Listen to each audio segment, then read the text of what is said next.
things to do to 100% the game anyway, so I might as well should get started. And I figured with that, we can have tonight be our monthly catch-up stream, like our monthly catch-up session, except it's been a few months since we had our last one. So we're going to have a lot to catch up on. Was there another update since the bird? No. As far as I know, there hasn't been. I constantly check the Spell Brigade Discord server, and there haven't been any additional updates. I haven't been able to check out that update still yet, just because I've been focusing on not that.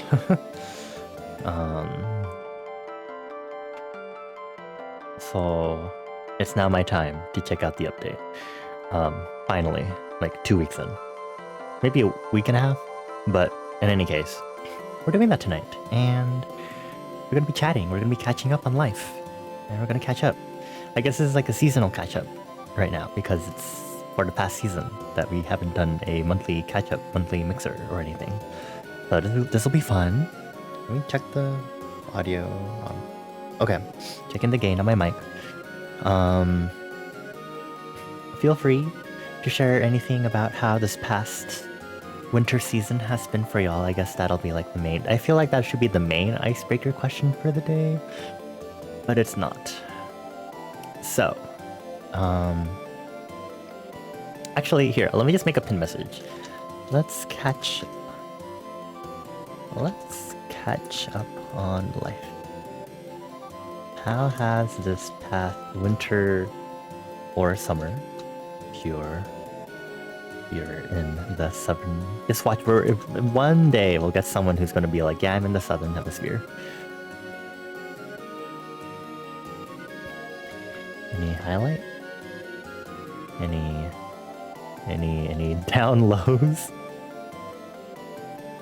Any weird moments? Oh right, I can use a pin command on this. Cool, we're gonna pin that just so people know. But yeah, let's talk about stuff. But also, if you haven't seen, our icebreaker question is, what is your TMI from today?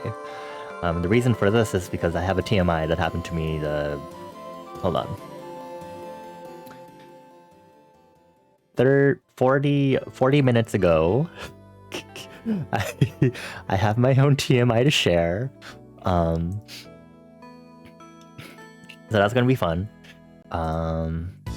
But yeah, let me go ahead and bring us over to the gaming projector screen.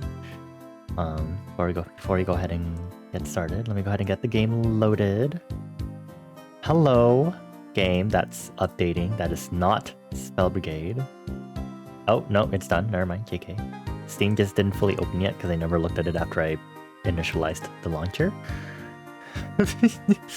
Okay. What am I looking for? Is it in my general? Yes, it is. Wow, I last played this a month ago.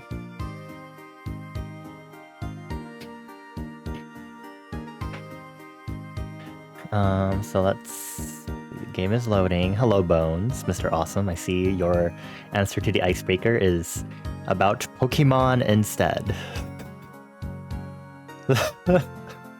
Your TM from today was Bullet Seed that you got for your loaded dice max speed attack EV Jolly Nature Brute Bonnet. Okay.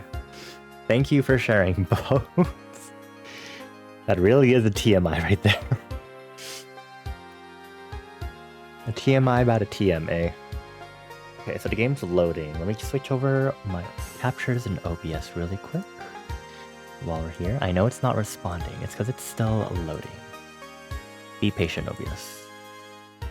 Give it a chance. Let me turn off our chatting music. Anytime now, game. Anytime now. There it is. There we go.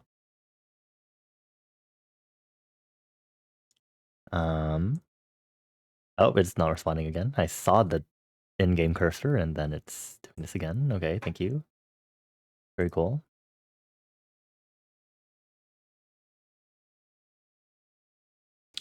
Let me get over this hurdle. Oh, there we go. Let's get over this hurdle first before we start chatting our life away. Let me turn up the music. Please, okay. Okay. Cool, awesome. I love it when all of my games are randomly different sizes and just... OBS, why can't you just make it fit within the window that I have? Why do you have to automatically size the source on my thing? You really don't need to do that. There we go. Okay. Looks like I need to increase the game volume still for y'all.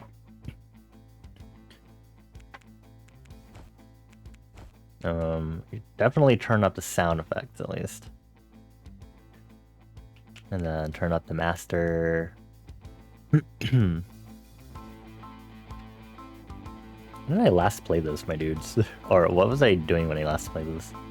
I'm assuming I was playing offline, but I did do collabs. Maybe the Spell Brigade collabs were the last thing I was doing, honestly.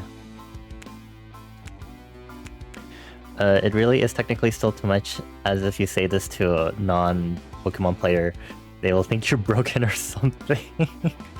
Unfortunately, I understand what you're talking about. You like this projector thing for games? Yeah, I mean, I've had the projector overlay around for a while. I don't know if I need to... if I should specialize anything for like specific captures. I might get to that eventually, but for now, this is just fine. I think I already have Maggie, yeah, okay. So... a new covenant, eh? I will do a single round as Maggie to check her out. Gee, hello.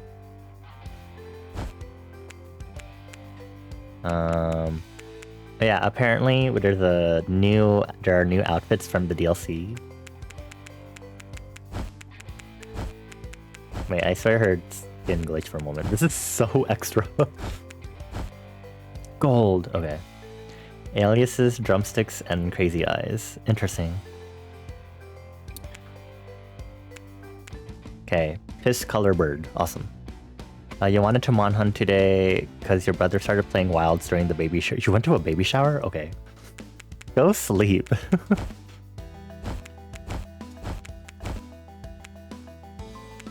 Okay.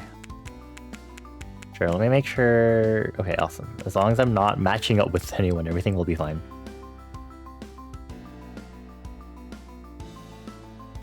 Alright, let's check this bird out. But anyway, hi Citrona. Welcome on in. Now that we're starting our game, we can finally talk about stuff. So let's talk about stuff. So let me start with the icebreaker.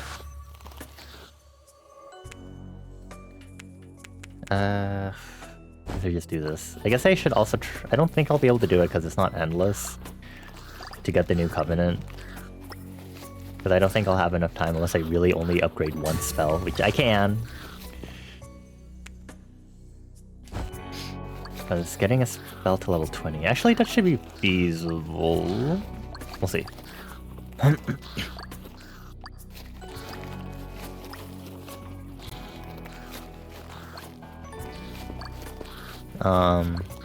Yeah, I don't have the Covenant unlocked yet, so we'll have to see. But anyway, so our icebreaker question... so I was saying, now it's 50 minutes, almost 50 minutes ago. So I think I've talked before about how occasionally I'll drink water and it goes down the wrong pipe. Especially more so in my fireborn form,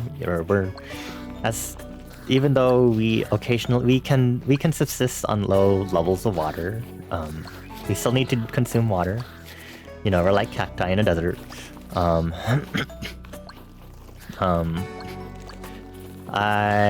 I went down the wrong pipe, but I took a big gulp of water, and I usually do that whenever I'm drinking water.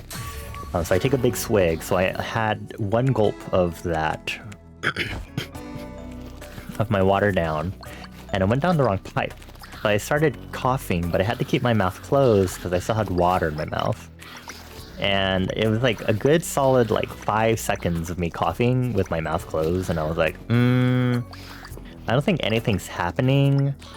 Not the hydrate.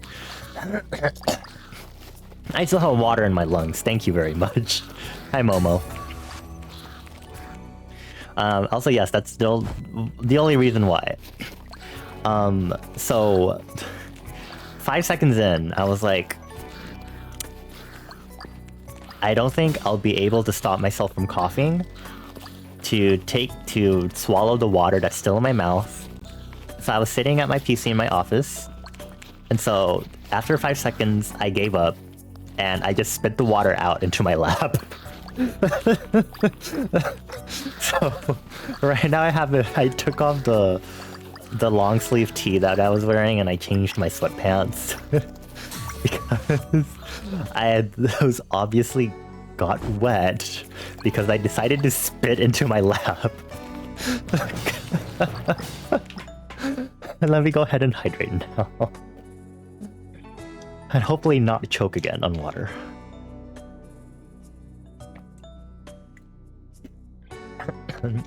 Hi, Acer. Yeah, I literally just was like, no, I'm just gonna give up, and I just bent over and just just spit into my lap. But yeah, that was my TMI from today. But it's also a good segue into how everyone has been in the past season. We haven't done a proper stream where we can just chat about stuff, I feel. So it's our seasonal catch-up time. Let's talk about our winter season. I'm gonna give myself some dodge, not that it matters, for non-endless. Lowe's had your first panic attack, but otherwise same old, same old. I see. Hopefully everything has been going well since the panic attack, Acer. I know it's tough. It's not a thing you can just get over, unfortunately. But hopefully you're taking things in strides. Okay, element time. Get lightning, bitches. Some ice would be good on this too. I think ice and lightning... Ice and lightning are my favorite elements in this. Just because lightning, you know, it's just great for the chain damage, and then I love ice because I can be the most horrendous person in multiplayer. I think that's the greatest thing ever.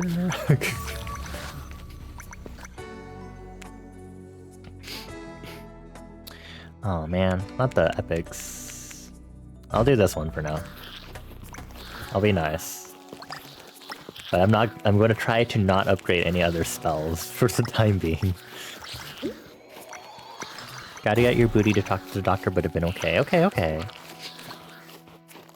Slow and steady. Anxiety attacks are so ass, but he did get hydroxyzine out of it. Okay. I see. You just... Woo! There's a lot of things here. Let's see. You just woke up, you went to a nature trail, left, retrieved your phone at a 7-Eleven. Idiot decided to drive in the wrong lane to get ahead of a car and almost caused a head-on collision. Oh my gods. I'm sorry to hear that, Momo. I'm glad y'all are okay, though. Drivers are so interesting. There was, I think in the past week when I was driving to work on my usual route, my direction of traffic just turned green. And so I usually try to prepare myself to be in the correct lane for turning way far ahead. And, you know, obviously people can, in the opposite direction of traffic, you know, you can turn right as long as there's no, you know, it's safe as long as obviously there's no signs that are saying you're not allowed to turn right. And obviously as long as cars aren't fucking passing in the opposite direction of, in the orthogonal, from orthogonal traffic, right? So the light just turns green for my direction of travel. And so I start to, you know, hit the gas pedal and go across the intersection. And I see a car that, you know, scoots forward a little bit because they're about to turn right into our direction of traffic. And, you know, obviously you should also be able to see that, you know, it's red or green lights, right? You would think. And so I can see them scoot forward, and they scooted forward a little bit, but I see them still keep scooting forward to the point that they're basically fully turning into the lane that I'm about to drive into after crossing the intersection. And I'm like, what are you doing?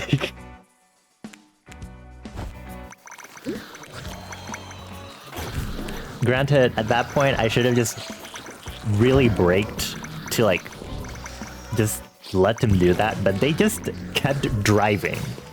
They saw that I and the other cars right next to me were crossing the intersection because it was a green light for us, and they were still turning into the right turn lane. And this is the second time this has happened to me too, that I've been so confused, and I'm like, swerves into the other lane. Because I'm so genuinely confused as to how a human can make the decision to continue making the right turn when I'm pretty sure they were looking to see us starting to drive across the intersection because it's our turn to go.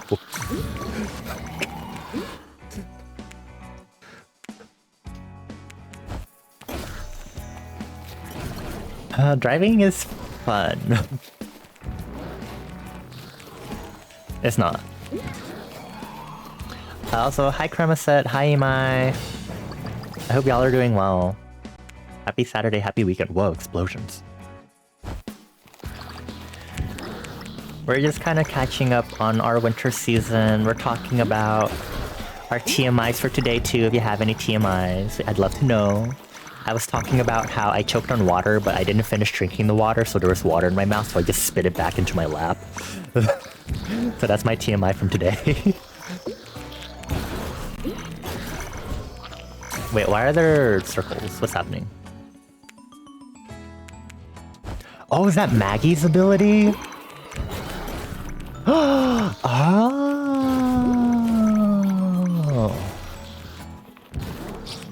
That's Maggie's ability. Oh, that's so cool. Okay, okay. I should have maybe paid more attention at the menu.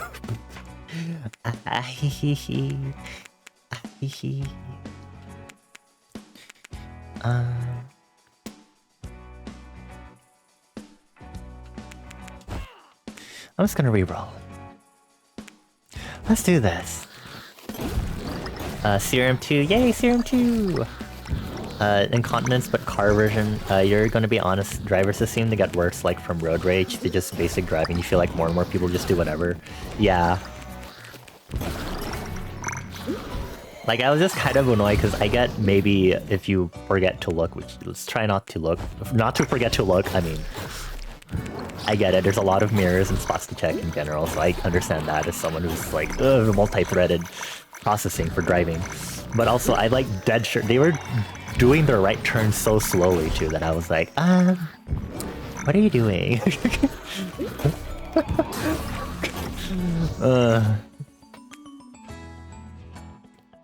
Your TMI is you had a spicy back-end adventure today and all you had was Indomie. Oh, I'm sorry to hear that. Indomie is pretty good though.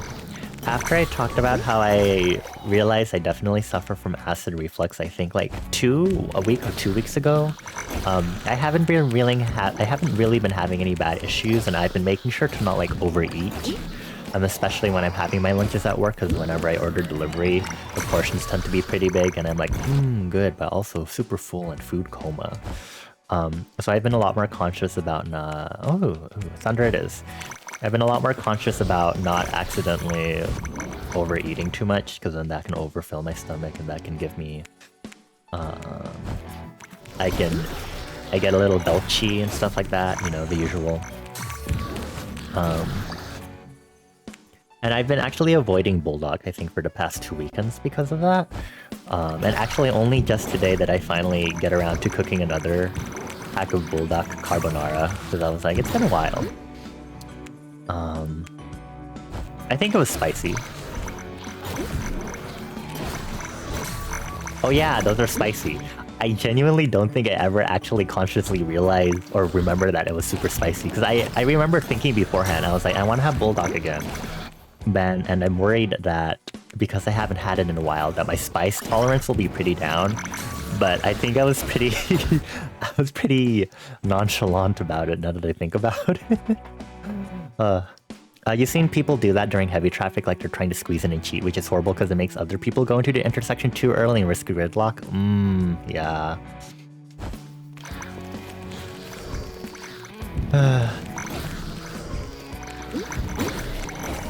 People also really do just not respect speed limits here in California. Like, like, it's whatever, I guess you were driving only slightly above, but people, like, even if I do that, I'll have people who are, like, who are behind me and they're driving really fast that they could be basically tailgating, and I'm like, wow, people really don't care about the level of respecting the speed limit, huh? I'm like, what the fuck is happening? Like, this already feels nice and fast enough, my dudes. Chill out. One day, I will listen to my malicious compliance, and I will purposely try to lock in a speeder. Because you know how people will sometimes, like, switch to another lane to try and just cut you off because you're going too slow? One day, I will purposely, when there are other cars in other lanes, one day I will commit to purposely blocking them from trying to get past either me or the other person in the other lane because they want to be a dick and try to speed and go way over the speed limit.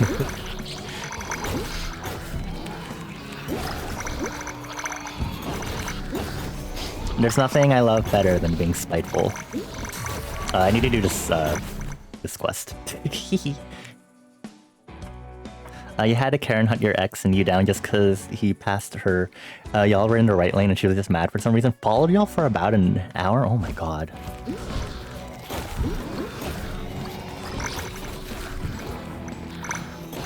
Watch my own safety first? Yeah, no worries. I mean, it's not like I'm, like, brake checking them or anything, but, you know, just, like, purposely casually adjusting my speed, like, oh yeah, let me just like slightly brake and just make it just, it just so happens that there's no space for you to try to even like get past us, but we're going at the speed limit, so there shouldn't be any problems here.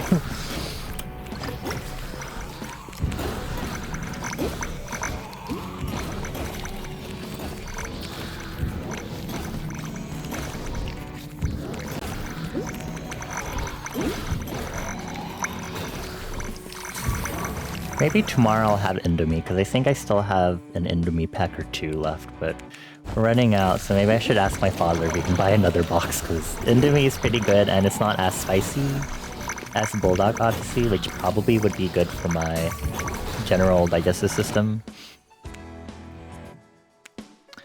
I'll increase my luck, I guess. But yeah, I don't know.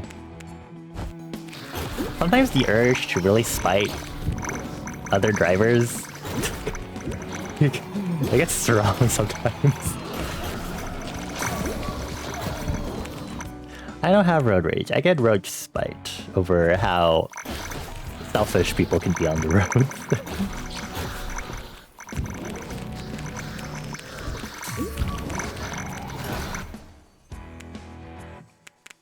Oh, I didn't mean to reroll. Fuck. Okay. Oh, okay, that's fine. One qualm about playing on controller, I guess, but it's whatever.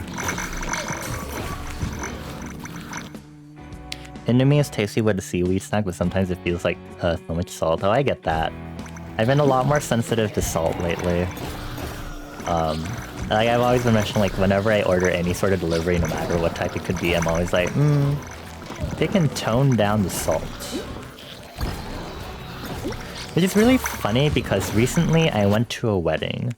A wedding reception specifically, I think it's what it is, with like the whole multi-course supper.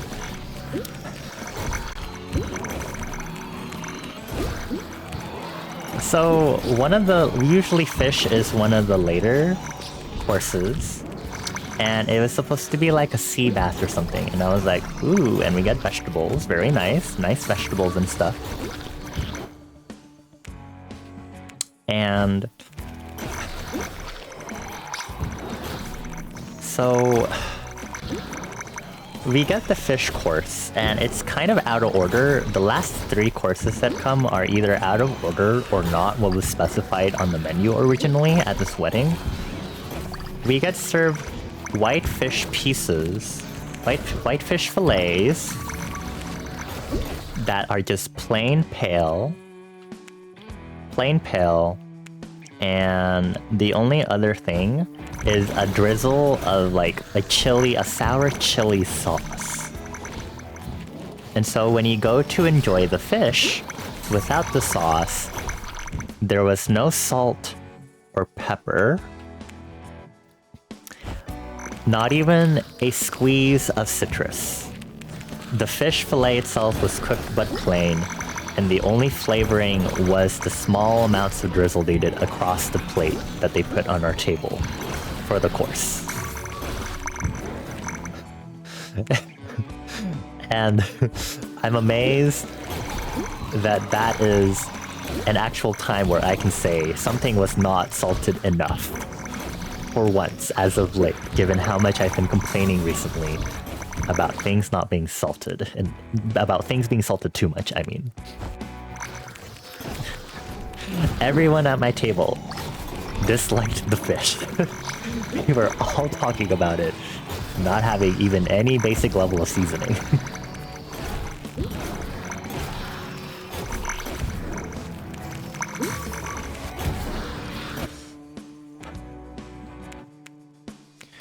And then I feel like other than that, the Peking duck that I always get at these like events, because I've been going to a lot of these events and apparently I have more upcoming this year, which is like great.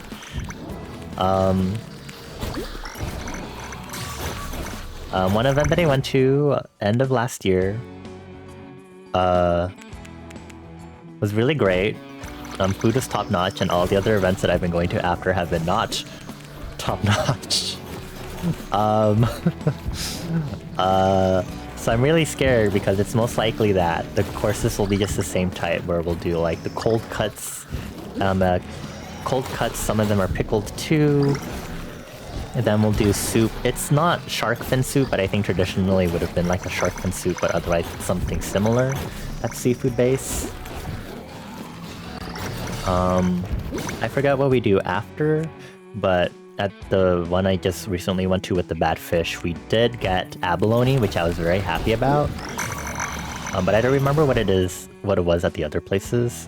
And then we usually get lobster that is on like a bed of garlic noodles, and I always enjoy the garlic noodles, but I don't enjoy lobster in the first place, so I don't have anything to say about the lobster. And then I think after that is when we do Peking duck.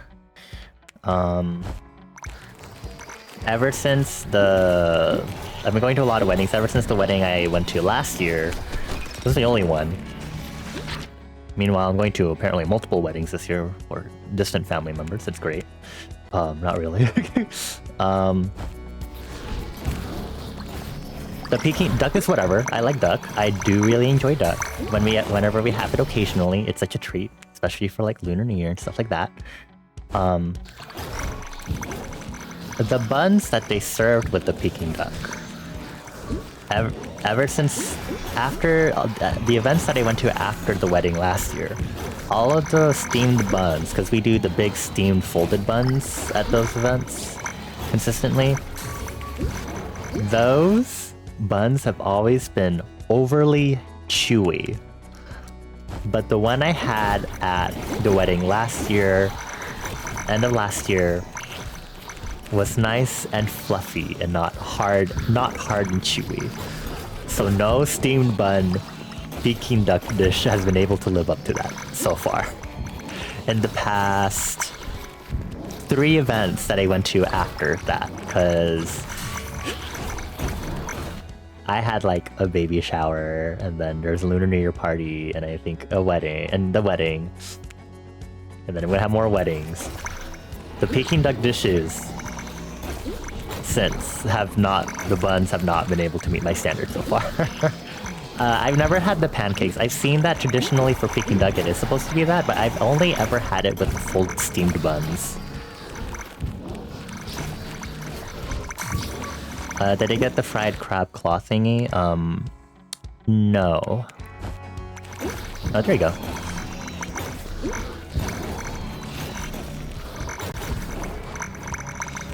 I'm trying to remember what other dishes. So like after the Peking duck, I think we have like our fish.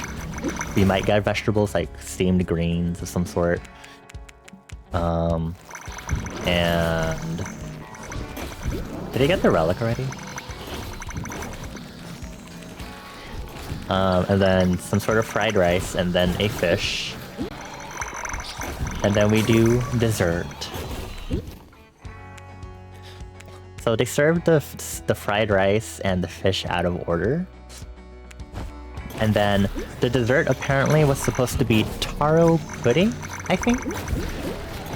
We got a bowl of what looked like jello with ice and coconut jelly and what was probably watered down coconut water? Question mark? Which is obviously not taro pudding of any sort.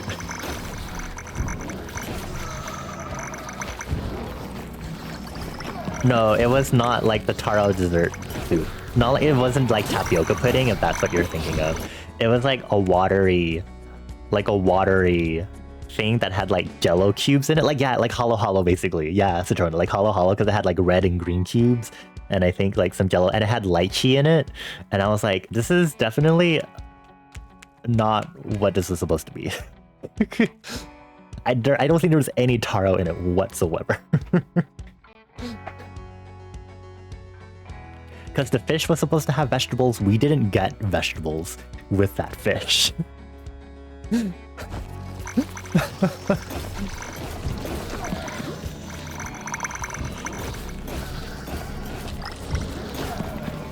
Sargi Acer. That's because of the Pepe emote. For the autumn mod. Not that message being blocked too. You're gonna have to censor it. You gotta use asterisks or pull a TikTok. Say pee-pee. Sorry.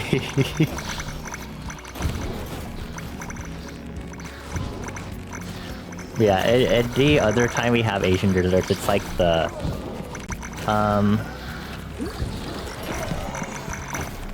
For two of the recent events, it was like kind of yellow, but it was like basically tapioca pudding, but it was like yellow. I don't know how to describe it, but it wasn't gritty in a bad way, but it was very like gritty, earthy tasting, with I think definitely some more starchy vegetables in the tapioca pudding. That's like fine for me, because at least it's fine and it's not something that I'm like, what is this that I'm eating? You know? Your mom has been kind of getting into the 5 treasure ones. Oh, like the multicolor, is it like the Vietnamese dessert specifically? Because or is it like 3 color? I used to have like a multicolor dessert thing at a Vietnamese restaurant my parents and I used to frequent. Oh, you're not a fan of dessert soups, but they do be a popular thing? I understand that. I want to go again to a meat fresh, which is like Taiwanese desserts, and it's like, it's pretty simple because, you know, it's just like a bowl of like boba and like taro or sweet potato balls and stuff like that, and you pour like, you know, like condensed milk over it. It's simple, but you know, it's nice and refreshing. I should look up where some are. And then I could be like, Citrona, let's hang out. And then the only reason why I want to hang out with Citrona is because they want to get meat fresh.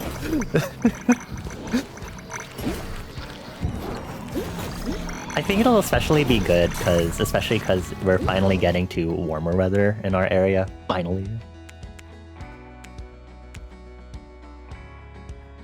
Oh, goji berries or jujube. Interesting, okay. I don't know if I should get naengmyeon again, although naengmyeon is so good for summer, but it's just really chewy, and I feel like the one time I had it, actually the 2 times I had it, I think they weren't like fully scissored. Bad choice of word. They weren't cut up enough. So I felt like I was going to choke on the noodles because they were still like between my throat and my mouth, basically. Oh, sorry. Sorry. At the restaurant I went to, you know, they had the waiter or the servers, they do cut it up for you. But personally, I really feel like I should have been like, can you cut it up like a lot for me? 감사합니다. But that was also like my first time finally having naengmyeon. And I really enjoyed it, aside from the fact that it was chewy. It was also really nice because they gave me and my friends, so I got the spicy one. I think it has a slightly different name. I think it was Bibim Guksu? I don't remember if that's the correct name. Right. If you know what the correct name is, please feel free to correct me. But I got that one, and then my friend got the non-spicy naengmyeon, and they were really nice at the restaurant to give us a small sample of the other ones that each of us didn't get. So I got a small sample of the regular naengmyeon. Oh yeah, I think it's the bibim one, because I know it was mixed spicy. And then my friend got a sample of the spicy one instead. But then because of that, we had a lot, and I was like, oh, this is a lot of food. But it was honestly pretty good. But yeah, it was just because it was chewy, and the second time I got it for like delivery, it tasted just fine. But again, I just it triggered my nausea to some extent because I had to chew a lot, and I was afraid. I guess something about the texture, but it tastes really good otherwise to me.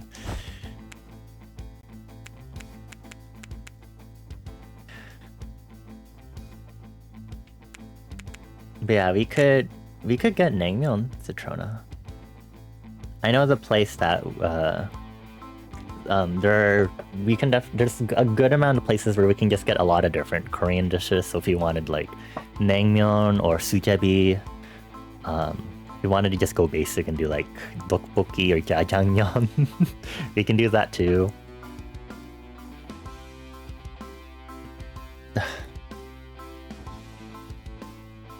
Not the burps.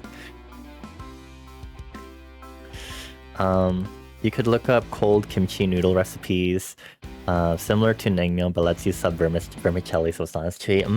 Okay. I haven't cooked in forever, though. I like proper dishes, though, but maybe I don't know what'll be the motivation for me at some point to start cooking again.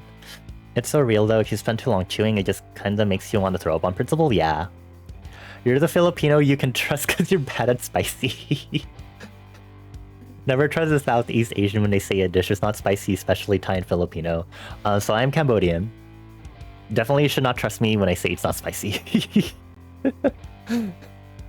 I love Thai and Korean and Indian spice. This is so... So don't trust me. Because I know since my mom has been getting increasingly bad with spicy food, I've been able to tell when I can tell when something is okay for me, but I can tell when it's at a spice level that other people might not be able to tolerate. So I'm like, it's fine for me, but approximating your spice levels, it might not be. Pulling up to the malatang asking for extra mild. I don't remember if the place I went to had a no spicy version. But I know they have regular malatang, and then they have the dry one. Shorts had been sending you average Filipino karaoke. It's a stereotype, a racial stereotype that Filipinos can sing and dance. Right, Citrona? Hold on.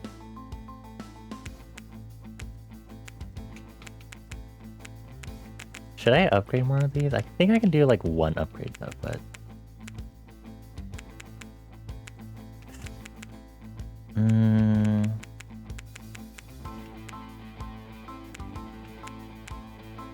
Which one should I do? Oh, I just barely have enough money. Okay. Cool. Sexy. Should I try Eternal Bond with the solitary focus? Hold on, let me actually read some stuff.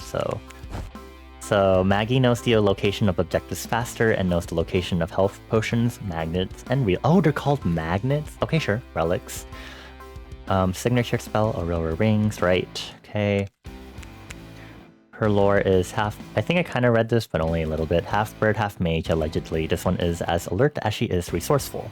Some might find a giant golden bird helmet a bit on the nose. Beak? But each trinket she carries is a token of her success. It also allows her to gracefully command the birds she conjures to her every will. Did they update some of the flavor text? No, the flavor text for Sun Mage is still similar. Aliases, Sunny, Captain Sunstare, Retina Roaster. Okay. Filipino American heavy on the American, you're an outlier. It's okay that comments had people who like, who else is the 1% of Filipinos who can't sing? Oh. Okay, paternal bond. This covenant will prevent you from using multiple spells. Okay, sorry. Increased dodge, moves faster on road. Oh! Okay, Citrona, remember when I told you that one time that I was like, yeah, on the grass stage you move faster on roads? Maybe it's because Sun Mage has that. Maybe it's because I have that trait.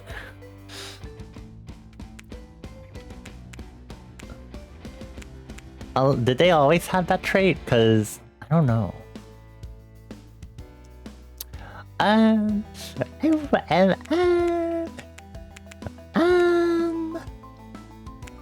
Ludwig is unaffected by elemental effects? Wow.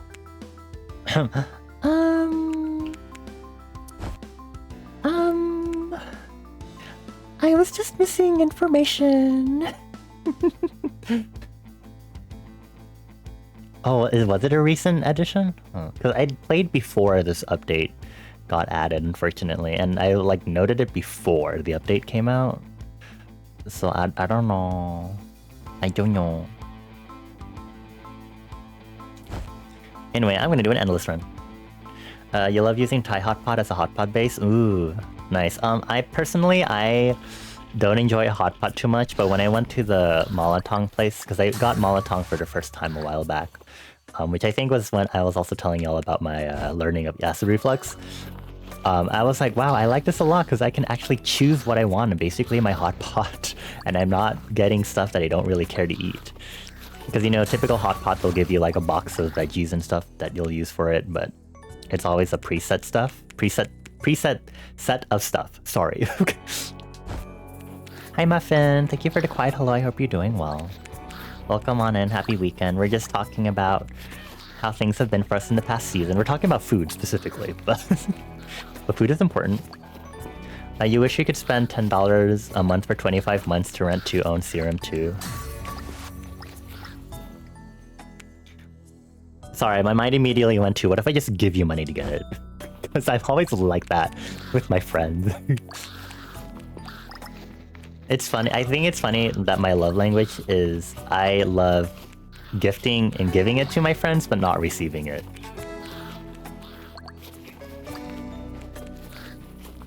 Did I say preset? Stop calling me out. Shut up.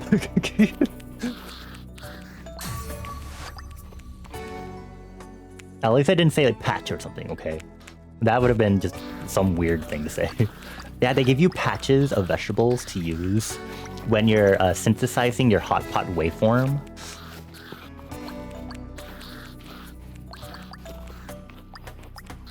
Your gay-ass bowl with 50 billion bamboo shoots and baby corn. You have to pay per pound, Citrona, okay? Just keep that in mind.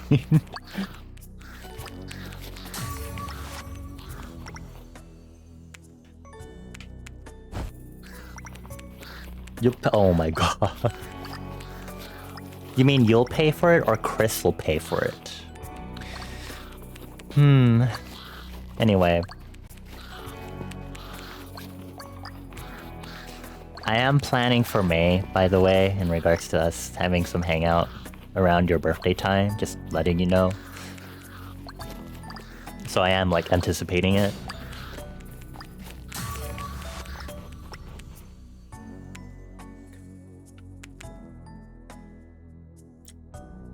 You don't like putting noodles in your Malatong? I actually didn't get noodles the first when I had it. I got like, you know, like the tied up ones that look like noodles, but apparently not really noodles. I found they were like super chewy and I was like, oh, these aren't bad, but this is definitely not what I was expecting texture-wise. I didn't put any noodles. Maybe I should do that next time though, because I do enjoy having noodles in general, and I think that makes it super enjoyable for me. Oh, there's a bug corpse over there.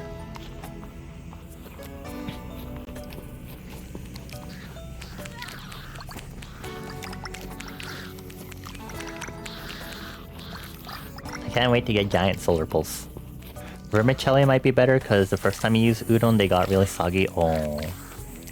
Damn, and udon is like a thicker noodle too that shouldn't get as soggy.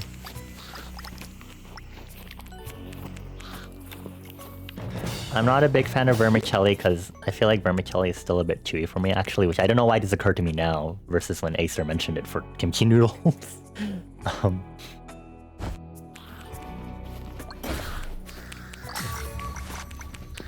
Is this mainly in soup form, I guess? Question mark? Ooh. Maybe I should have taken the legendary. Oh well.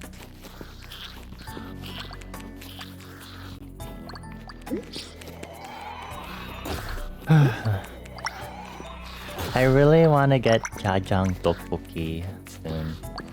Mostly because I get to try jajang tteokbokki, but that way I'm not eating something that's super spicy, even though my stomach can handle, which is just fine as long as it's occasionally. But I would like to enjoy jajang tteokbokki. Because I don't think I even had... Ooh, ice. Perfect. I should have taken lightning, maybe. Hopefully it'll be okay. Sorry, I just saw ice and I blacked out. I was like, yes, breathe. I don't think I've even had rosé tteokbokki yet, and I really want to try that one. But I've had like a carbonara kind of tteokbokki, which I guess is adjacent enough. And then obviously I've had regular tteokbokki. Beef pho. I haven't had pho in a hot while. My parents and I used to go to pho a lot, but we haven't really found any places that have had good pho. Some of the places near us we don't really like as much, but it's still pho.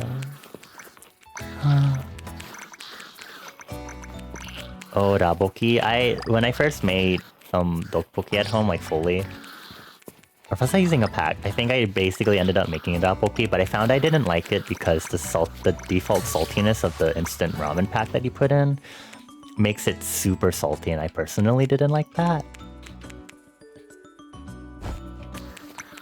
But I have gotten to enjoy my tteokbokki being much sweeter, which I think is like, it's a general thing, I think, for tteokbokki to usually be pretty sweet.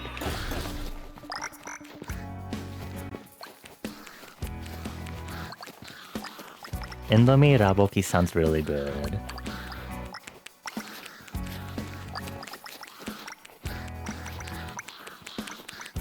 I kinda want gopchang again. Okay, well, gopchang, but not gopchang at the end of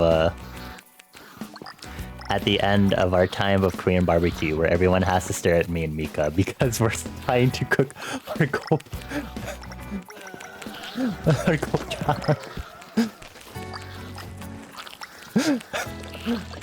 There's like a moment where we were just like really fixated on cooking the intestines on the grill, but then there's a moment where I had lucidity for a moment, and I was like, I just realized everyone's kind of like staring at us while we're doing this, and I'm like, awkward, everyone's finished. Like something just clicked and I just snapped back into reality from intestine heaven, and I was like, oh, is this done yet? It sounds so awkward. You know what's funny? Because Vietnamese is a tonal language. Pho could either mean the dish could mean either the dish or escort. Oh, I see. One of my friends who's Vietnamese was telling us about how he learned a lot more about regional variations on the pronunciation, and how the way I tend to say pho is apparently actually a regional variation that he used to tell his friends was wrong, and I was like, wow. Regional dialects. I find fascinating. I hope I get lightning. Sacrifice! Okay.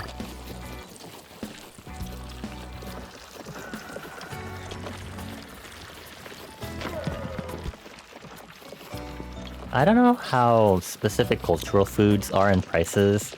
I know whenever I've been getting Korean food, even though I'm in areas where Korean communities are prevalent, they still tend to be pretty expensive, and I'm like, huh, wow. Or is this just the general state of things now? Like, is it overly expensive, or is this just how our economy is, and I'm just forgetful? Ow, ow, ow. Okay. You cannot understand Central Vietnamese? Ah. I really, at some point, I should commit to learning my ethnic language. Citrona, let's learn our ethnic languages together. Tagalog and Cambodian or Khmer. My usual place, you get, well, from it's like $15 minimum. Wow. Your favorite part about knowing another language is when someone accidentally names a character or pet something inappropriate. Did y'all know that so the song TT by Twice in K-pop, it's one back in like 2017-ish. Apparently TT meant like it's a vulgar term for what's like I think genitalia of some sort in Tagalog or something. I think. Someone mentioned that, and I was like, oh my.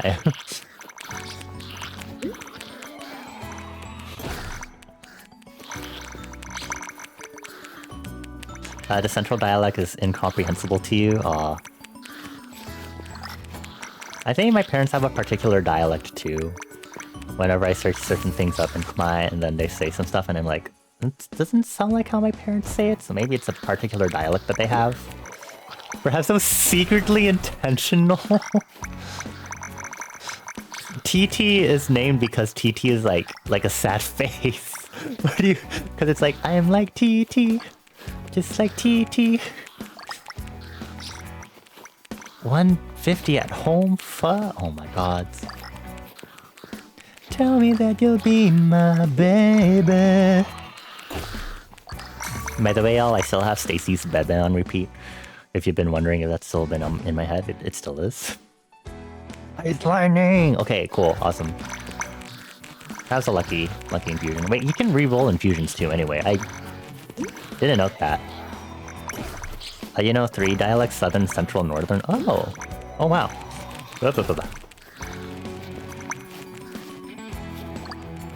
But central is a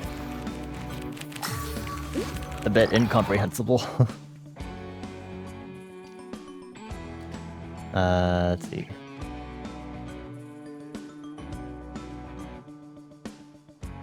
Actually, you're Pangasinan. Oh, sorry. I know there's Tagalog and then there's a lot of other specific ones. Okay, time for you to learn Pangasinan. You're gonna do it, right? Hispanic, Caribbean... Hold on. Hispanic Caribbean dialect is interesting because we can simultaneously but can't understand each other.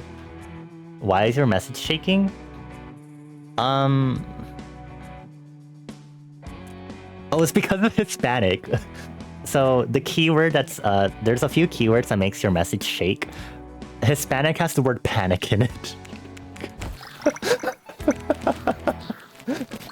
Hispanic panic.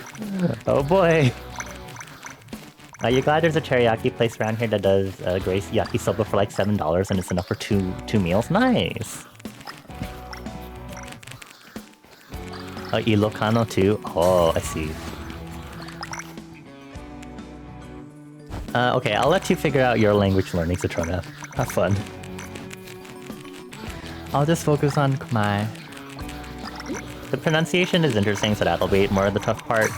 Learning the writing and stuff conceptually will be fine, because it's an abugida, which I understand how abugidas work, but it's just connecting the writing to the different phonetics that Khmer has, which I'm like, okay, that's gonna take a bit of time for me.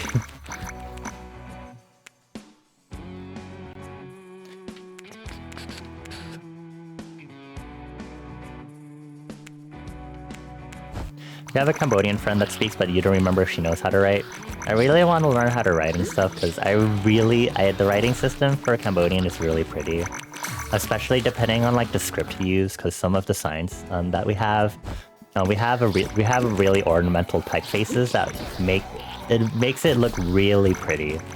Although it's very distinctly different from how it's supposed to be written as a result, but it's really pretty writing.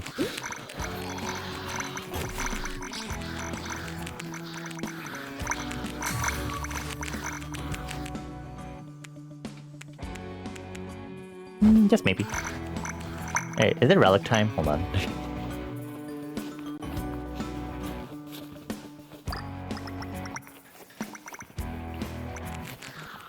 Unfortunately, all I have in my head is Spanish and Japanese and Korean. Actually, speaking of which, am I supposed to be speaking languages to help Acer out? Hola, Acer! ¿Cómo estás? Oi. Hold on, I need to go do golf really quick. 4 more.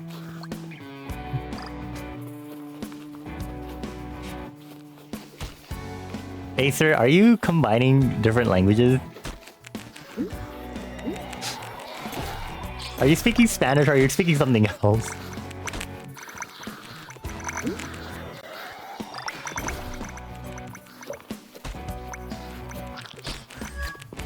Because the conjugation for estar is a little incorrect, and then A would be from French. A2 Brutus.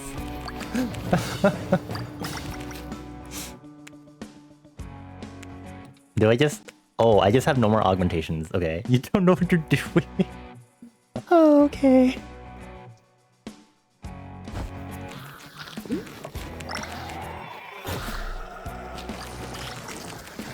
I cannot do Portuguese. I heard Portuguese is a lot more complicated in like phonetics and stuff. But I haven't really looked into it. Whoa. But I don't know for sure.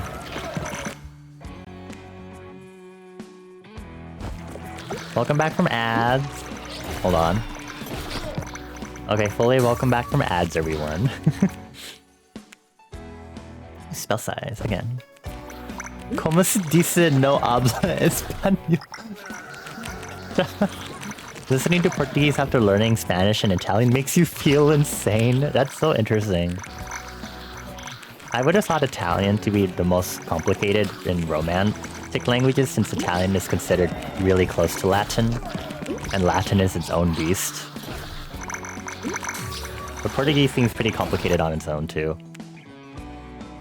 Está bien y tú. It's specifically estoy because you're talking about yourself, so first person conjugation for estar would be estoy. Está would be more for like él, ella, usted. And then I think if you said están is for third person plural.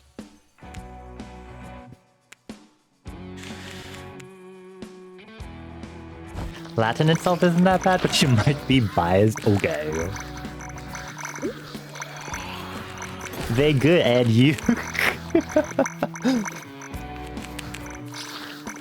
Ow.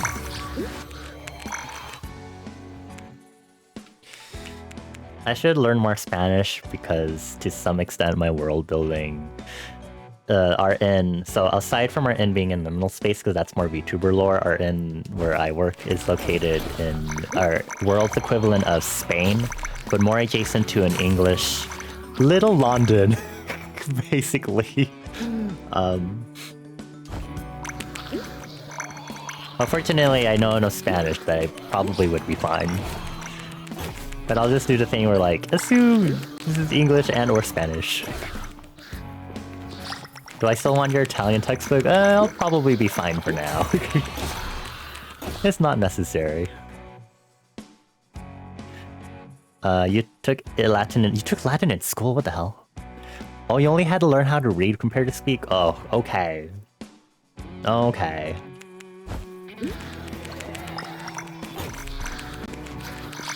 Not the $15 escort. You wonder what it would be like to move to Spain. I don't know. Okay, Citrona.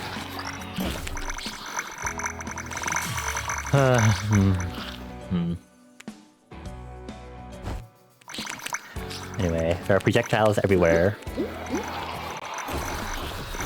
Not another magnet, okay. I'll give myself some more move speed, for sure.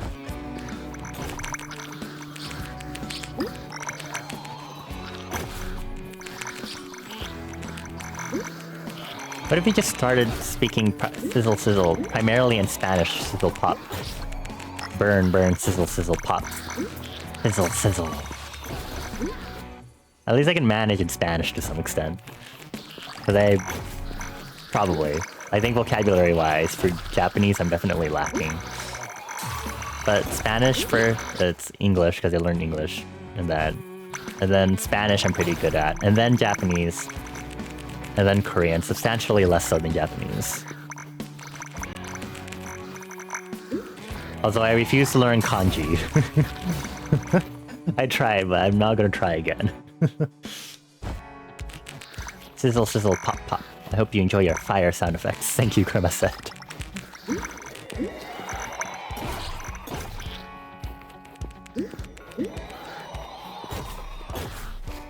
Oh, a relic. How timely. You know, honestly, I'm still really surprised that it's already... We're almost at the end of March. That's scary, y'all. This year's going by so fast, and I swear I only just recently made my New Year's resolution. But I've already released music, finally, for the first time. Like I said, it were my resolutions. I've already failed to do art studies with Citrona and everything, but I had collabs at least with Citrona and Mika. Which wasn't the fanfic, football, futuristic world reading, but...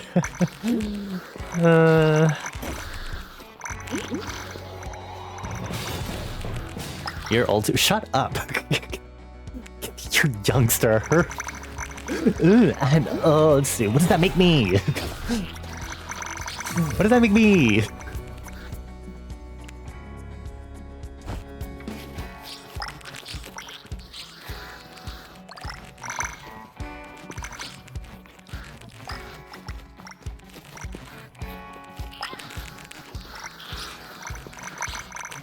So usually we try not to talk about age too much on stream, but it's just so mostly we don't get people who are like, haha, I'm under 18, and it's like, sorry, you have to like go.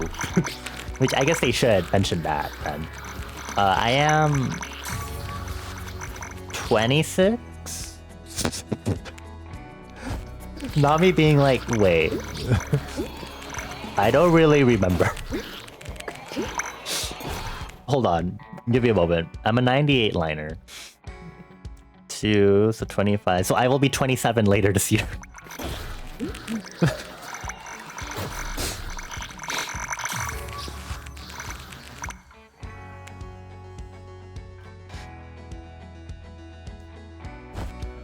Chris is still older than me?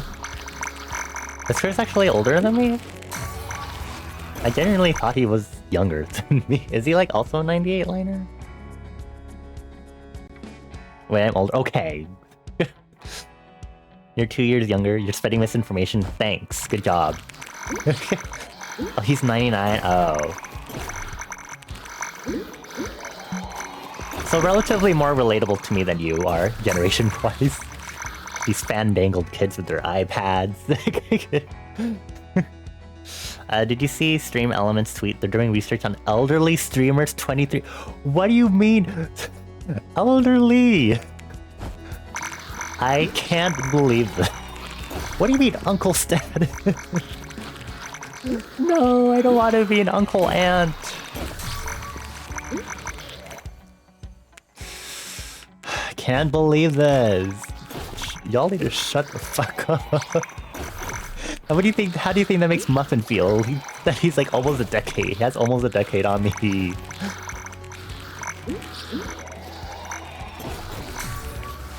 Can't believe this. You're dust. It's fine. No. What do you mean getting the grave ready? Wait, Citrona, didn't we talk about this? We can't do the grave. You have to get the elephant toy that shoots my ashes into the air and everyone has to catch it at my funeral.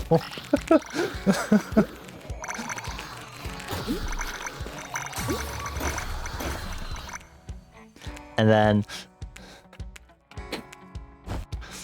then everyone's got to dance to K-pop, so we'll have like all the songs I had as earworms. So we'll have NMIX's Roller Coaster, and then we can have Stacy's Bebe. Retirement stream, old people home stream, no. It's evil. Y'all are sick and twisted. The Ashes Bomb. Oops, streamer house, but it's a retirement home. No. Oh my gosh, I can really just keep increasing my armor. Why am I getting so many armor upgrades? Did they buff that with the update? Because I know they did something for armor. Donating your soul to science so you can either really mess with a med student or be used in explosive tests. What do you mean? Wait, what do you... PewDiePie has a child?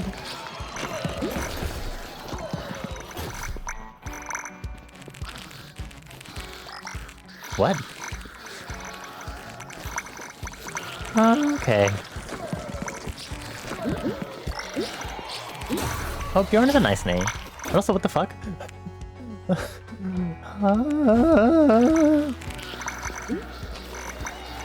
Those are the two common uses. Are those actually? Well, the med student thing, yes, but explosive test?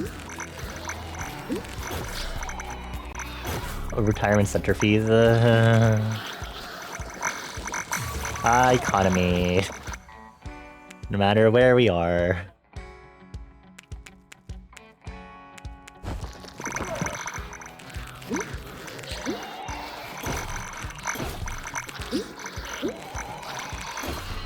He moved to Japan?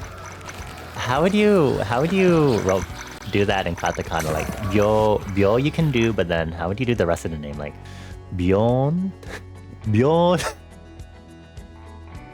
Bjorn? Bjorn? Bjorn? Bjorn? Bjorn-kun? Kono kanji?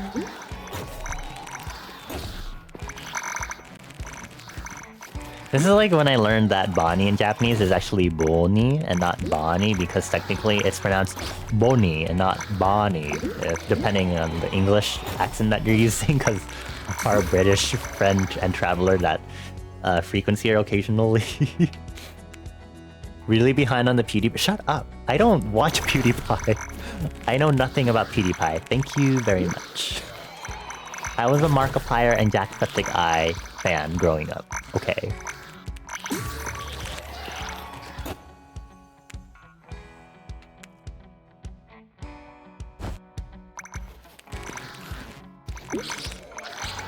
Ow.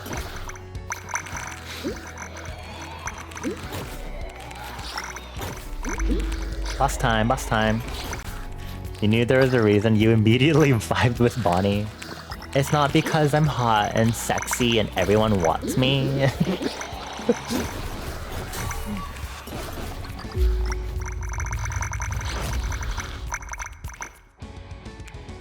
Jacksepticeye and Markiplier also retired. Are they? Did they? Did they actually? Maybe I'm just behind in general. I stopped being into YouTubers once I got into Twitch.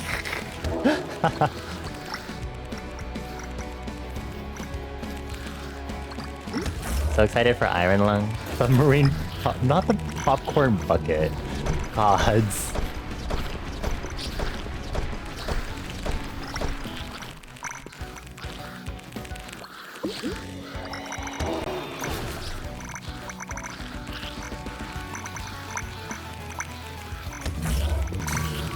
I do know about the indie horror game, at least. But I guess he would have to pause other activities if he's focusing on that, if anything. Ow. Jack still does big charity stuff as far as you can remember, and Mark is trying to do more serious film stuff. Yeah, that makes sense.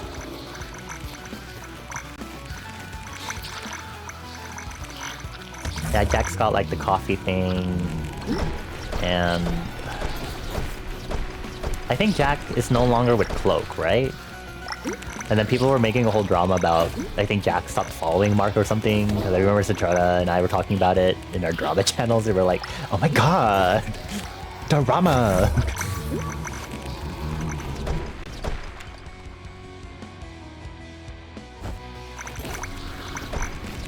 Wow, level 46 is crazy.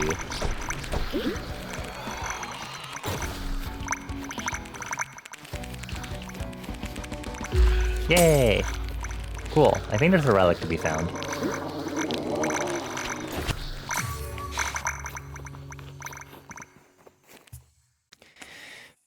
Okay, I also do want some more critical chance. I feel like armor too, but let's do this one because it's a rare. Oh, an augment. Oh. Right.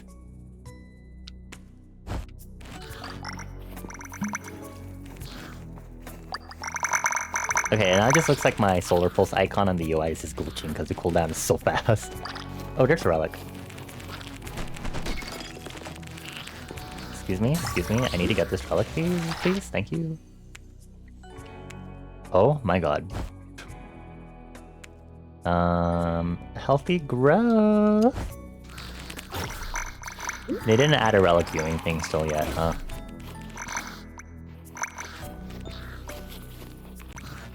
I'm really curious about what they're going to add, because in one of the recent development screenshots for this game, they had like a dark element, astral orbs that Reginald was shooting out in a screenshot, and I was like, ooh.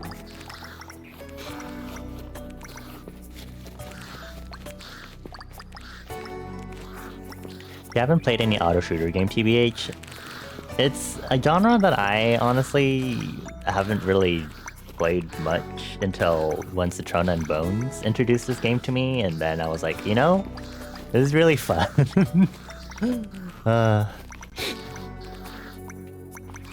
Repo, the new hotness aside from Wilds. Oh yeah, I played Repo only like once though, with White, because he caught me the game. as typical.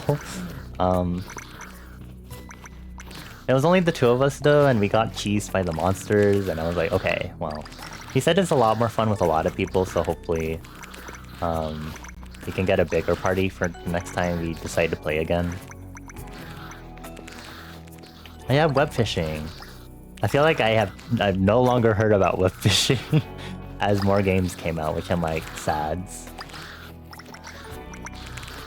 I think the dev's also been busy with stuff, so there hasn't been any like major updates for like people to be like, hey, new update, let's get back into it, you know? Because that's always like the one thing that really gets people back into games is like updates and stuff. Which at this point, it's like a major thing for games to have a constant thing of having to be updated. But again, it depends on the game, obviously. So like Spell Brigade, where it's silly for multiplayer, and like you know, something like web fishing, multiplayer games, anything online benefit from obviously having consistent amount of updates. But it doesn't necessarily mean other games that are like, you know, story-driven ones, for example, necessarily would need to follow that same sort of like formula. These are the perfect yapping games? Yeah, our previous yapping game a while back used to be Garden Galaxy, and I would come back to it because they did occasional content updates. But I don't know if they really have anything else to add to that game. I guess I could check to see if they've done any updates since, but Garden Galaxy used to be like our main yapping game. Burger longing.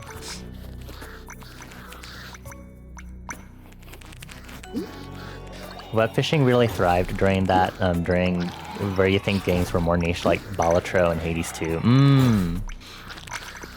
Yeah. Have any of y'all seen people talk about Nubby's Number Factory? Because that's basically roguelike Plinko. And I played a little bit of it because White introduced that to me, but then I've been wanting to play it on stream also because that also seems like a very silly yapping game that's super. It feels a lot more mindless to me than Balatro. It also annoys me because it's so RNG, because you're just waiting on bounces, and all the upgrades and stuff are basically RNG based, which is really silly. But I love how it reminds me of old computer games, and it's just super silly and weird core, and it's so up my alley because of that. Ow, ow, ow. We saw a lot of shorts of ranked competitive what is this ranked competitive FL Studio? This is like when people are like, casual sex implies that there's ranked competitive sex.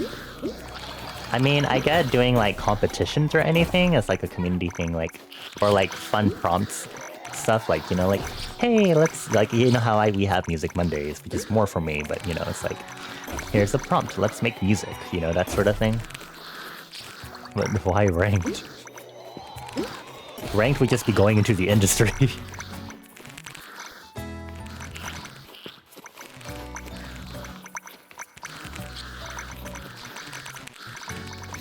If I'm a fan of claw games, Dungeon Clawler is a claw game. Like, claw machines? Are you saying there's a roguelike claw machine game?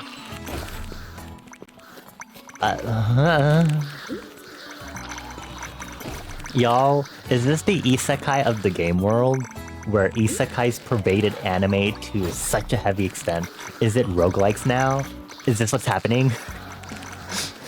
I'm calling it. It's the isekai phenomenon. After Balatro, yeah. Uh-oh. Uh-oh. No, no! Just do normal story games! No! I need to increase my critical chance. I really should focus on that. Because just having high critical chance will just also increase my damage output by a good amount. Roguelikes have been the isekai of the game world for years, sadly. They're getting so much more prominent though, I feel. Like, you know, isekais have been prominent for a bit in just various ways, but now they're getting even more just outlandish, you know? Like how isekais have been lately. Within the past general many few years, I would say though, for isekais. There's this guy called Eliminate on Twitch. The guy streamed himself flipping Goofy Oz samples and you genuinely forgot that he's a touring artist. I think it's a fun thing if you're in the industry, or if you're doing anything that's like professional, whether it's like creating art or something. It's always really good to have... Oh, I missed a relic. LOL! It's really good to still be able to do things that help you, like...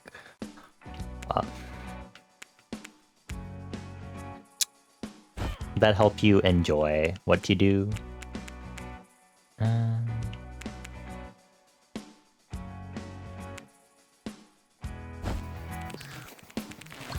So having silly stuff like that is really important, I feel.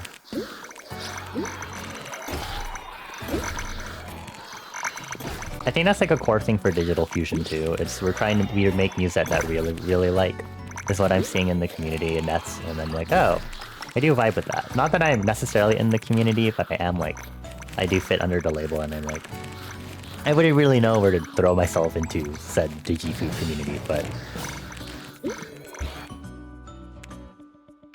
Ooh, epic.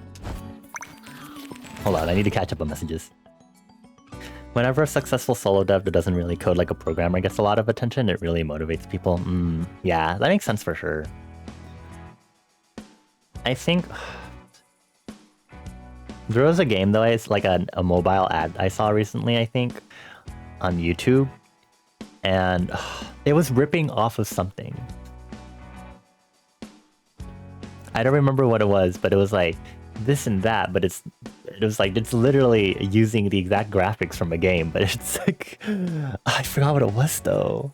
It was like a recent game too that I've seen, and I was like, my dudes, what are you doing? Well, you only suggest stuff you've actually had fun playing. There's always people who try to capitalize on the new hotness, but there's also the ideas that have genuine love behind them that happen to fit in. Like Vampire Survivors or Suika making a lot of clones because of their popularity. Yeah. Biggest thing in life you're trying to do is just trying to vibe and find the fun things in life? Yeah. You'll apply to a job that seems cool even if you have no qualifications, or make cover letters not professional.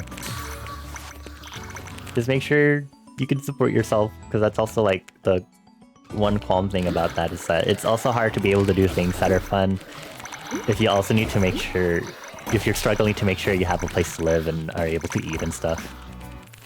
It makes things difficult.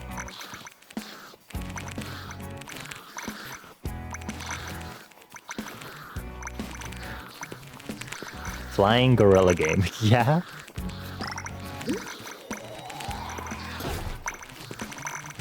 The cover letter be like, please, please, please, please!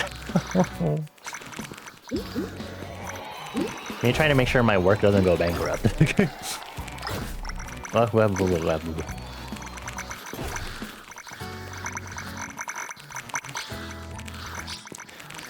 In one of the servers that I just recently joined, which was like a self-improvement, kind of like doing quests to just focus on enjoying life and improving yourself.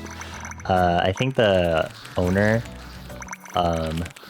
so Their name is Circadian, so you can find them on Instagram and Blue Sky and stuff, and they post basically like quote-unquote daily quests, and they're fully medieval themed. And it's really nice because you get a lot of quirky medieval themed stuff, because some of them are actual things like keep your chin up, or you know, like do a few push-ups as exercise, and it's really cute.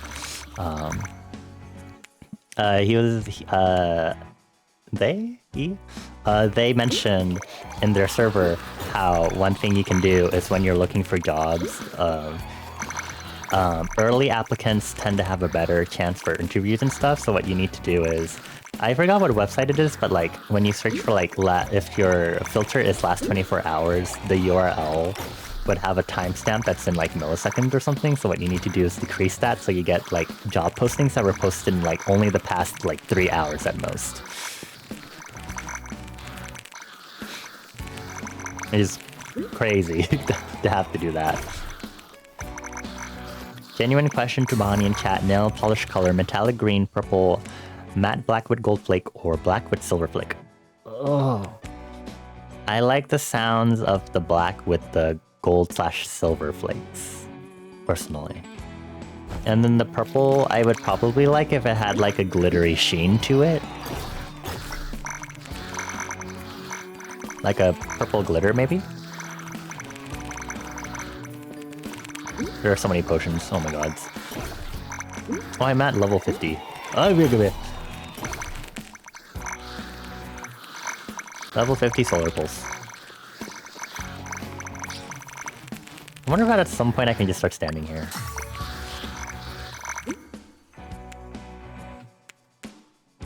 Let me do this first. Ow. I should increase my XP gain for sure, so that's probably going to be kind of important until later I get into these loops.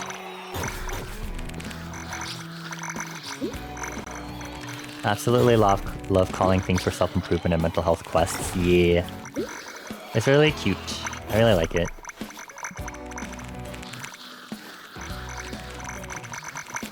Min-maxing finding work, yeah. I long for the boomer advice to be real, what you would give to just walk into a place to ask for a job and be hired on the spot, yeah.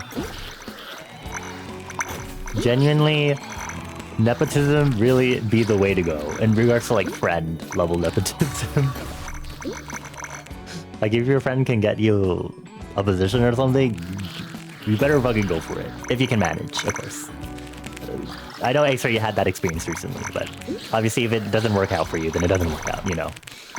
But if that gives you a lot better chances, then it's definitely something to consider, unfortunately, given the circumstances of how difficult it is to even get considered for like job positions, and it's like, okay.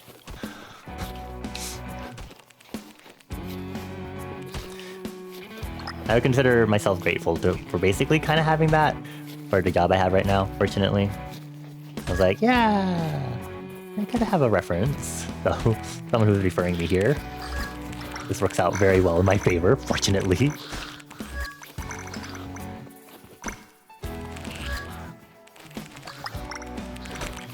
You wishing you had the financial stability and income to employ your friends.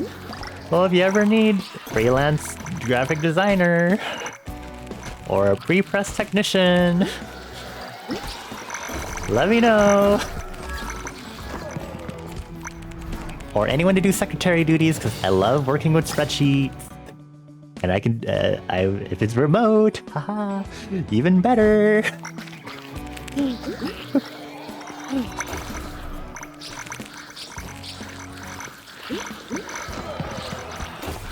I have no idea how much I love doing spreadsheet stuff. Like, I'm a little crazy with it.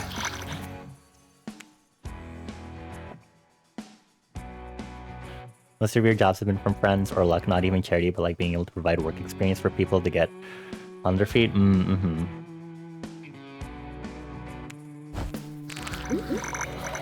You've applied to be a secretary around here. You don't care what they want. You in a pencil skirt and heels pay you well enough and bet. Yeah.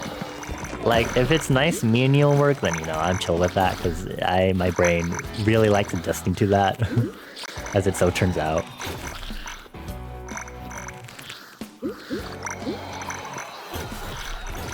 I'm a little bit behind on doing some personal brand evaluation, as I said I was going to do for creative stuff.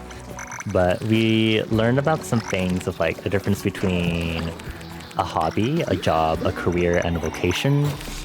And I was talking about how I'm like, I don't really have a career because a career level is like you aspiring for like a manager or a higher level position. And I was looking at this like, I don't think anything I do, I really care to go for like a career level at that sort. Everything is like hobby, job, or vocation for me. And that a hobby is just a nice silly thing that I have. A vocation is like my inner calling, which might just be general visual performing arts. And then career, job stuff is anything that's adjacent to those, like graphic design and doing data sorting and shit.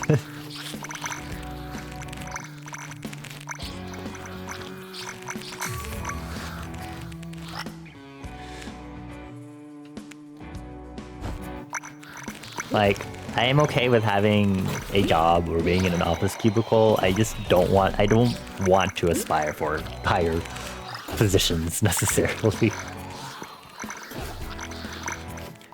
Sometimes you look at your gotcha spreadsheets. Yeah?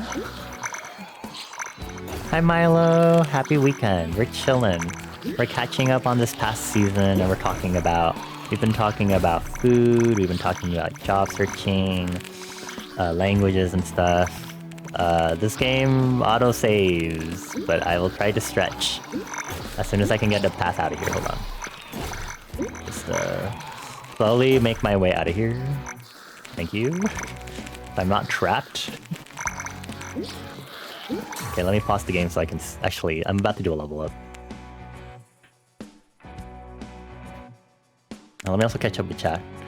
You feel like entry-level jobs don't exist anymore? The amount of general labor, secretary, etc. jobs you see require like 2 years of experience. Yeah, I've been seeing a lot of that too. Like everyone complains about that, both on like I think LinkedIn and Reddit, and it's like, damn, what is happening with the job market? What are hiring people doing? You just think careers exist anymore because the climb seems unrealistic, but might just be you. That's fair. You don't live for work, and that's entirely okay. Yeah. They have a nice banner photo and color coordinated and records all your pull history. I see.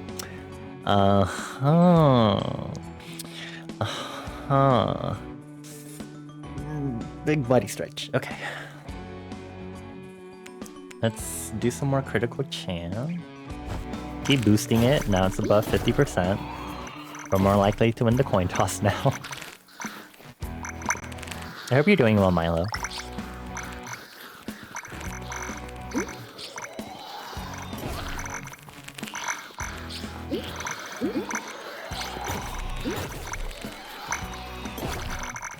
You've been lurking while you finished your work shift. I hope work went well. Hope there were no crazy things, but we are also asking if you have any TMIs from today. So if you have any TMIs from work, we'd love to hear it. Give us the tea. For armor. Let me focus on not my L's for a moment.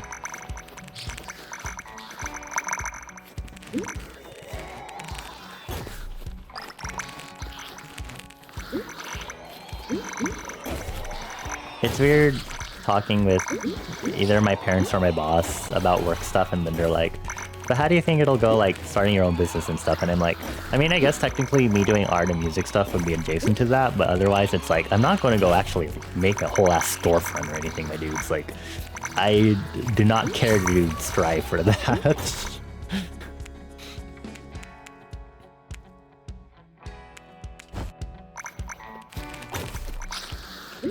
I feel like for future job switches, I'd be a little scared about going into culinary, but I do think cooking is fun. Otherwise, I don't know. I feel like working at a library would be great, but also I would want people to understand that libraries are important. You know, that's kind of important.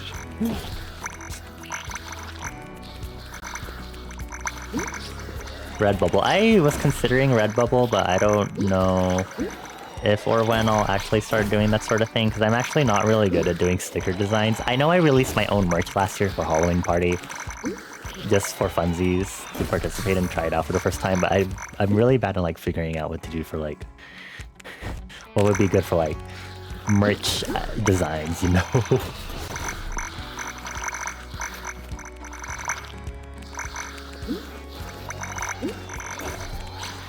It's always interesting that people just see the monetization of things, yeah.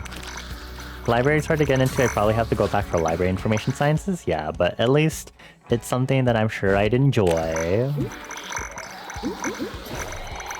But obviously, it'd be helpful to do my research so I can figure out exactly what I need to do.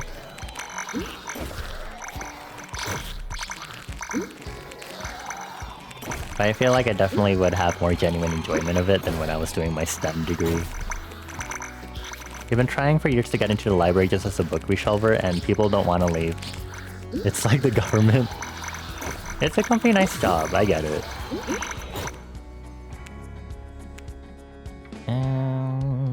Oop.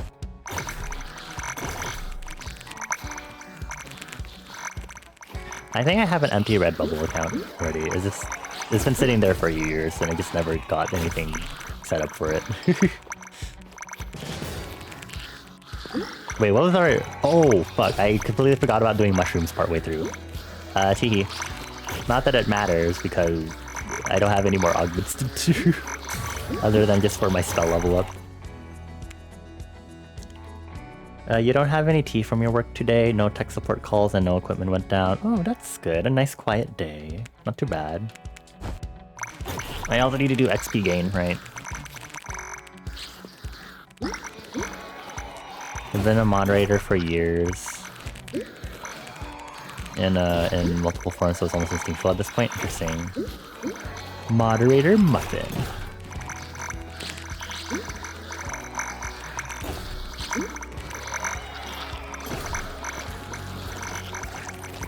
I haven't had a lot of moderation practice since my friend has been streaming for a few years now, consistently. So it's been a while since I've used my actual moderator capabilities to moderate Twitch streams and stuff. Trying to make the drive home. Have a safe drive home. Wow. Safe drive home, Milo. Thank you for stopping by briefly after your work shift. See you at home. Blah blah blah blah.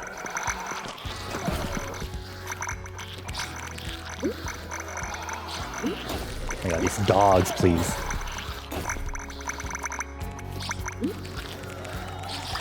You looked into starting a business, but it's all the legal stuff that's hard to find concrete answers on? Yeah. All this stuff is really annoying. And then at that point, I guess is right, people are like, you just should get a lawyer. But that's lawyer fees to help you out, with, even with that sort of stuff.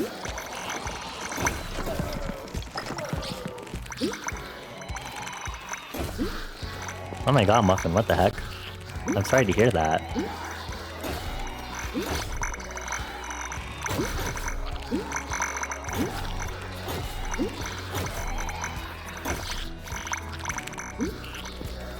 If you know anything about legal stuff in music, feel free to hit me up. So I can learn more about that. Raise critical damage.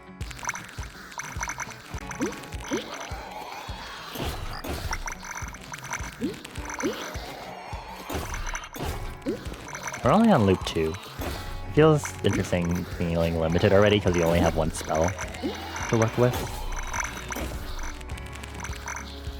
Also, hold on, I realized that game audio was actually hitting in the yellow. Hehe.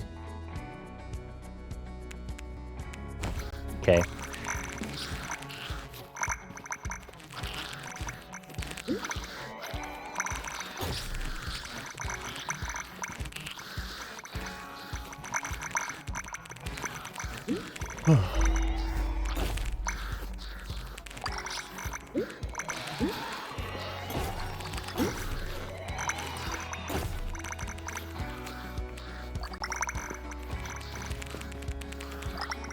Bus time, bus time, bus time. Let's see how long this one will take though. I have a feeling this might take a little longer. Boop. Oh, there's some long messages in chat, hold on. Wasn't that much overall, but when they unpennied the company account to make personal purchases, it still sucked. For you, it's like business registration, business bank account, money threshold and startup costs. Yeah, I get that. I'm not here for the storefront thing. I'm here to be a creative as a side gig thing, personal business, if anything. I don't know if I'm like aiming for like Artist Alley or anything, but Artist Alley, being a freelancer artist and trying to do Artist Alley stuff is its own monster because there's been a thread that went on Blue Sky about how Artist Alley is becoming less accessible for entry-level artists because people are really kicking up their displays too, that displays, even for indie artists, are like overly like ornate and stuff like that. I do think it's crazy.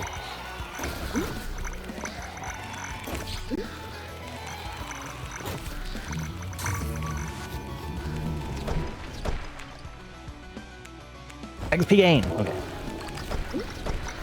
Your brain is melted tonight, you can't answer immediately, but you can answer a lot of these questions. Oh my god.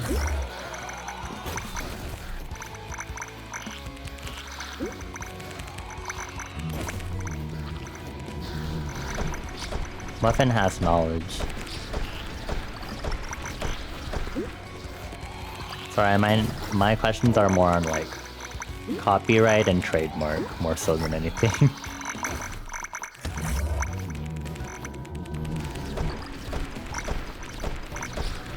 As a musician, specifically. Come on, almost there, almost there.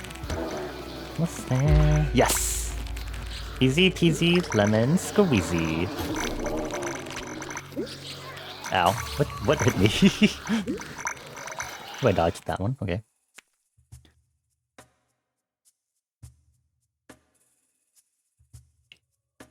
Artist Alley is not great for starting up, especially at bigger cons. Most of them are trying to make profit off of artist tables. So unless you have an established following that's guaranteed to cover costs, there are better ways to grow as a business, yeah. So many people get away with so much for so long just for your morals and ethics. It's more for self-protection, more so than anything.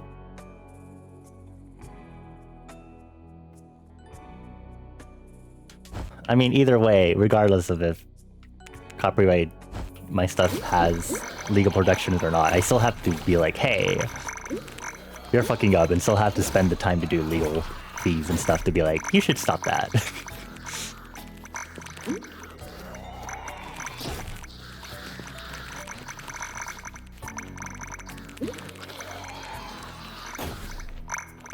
Muffin, I will ask you when you're not brain melted, but is this mainly figuring out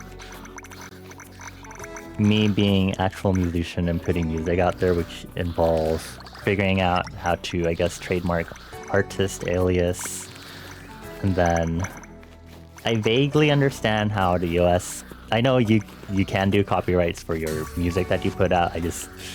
The nuances of it, I'm like, this is probably where a lawyer would be nice to do this for me.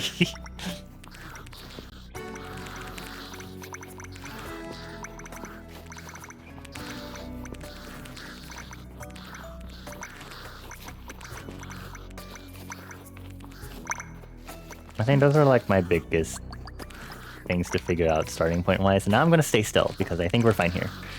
It would be nice to get to the point where you can just pay someone, yeah.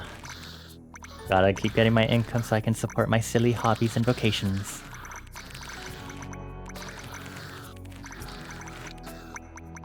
Okay, I'm just gonna leave myself here. I'm gonna grab my phone really quick. Hopefully I don't die.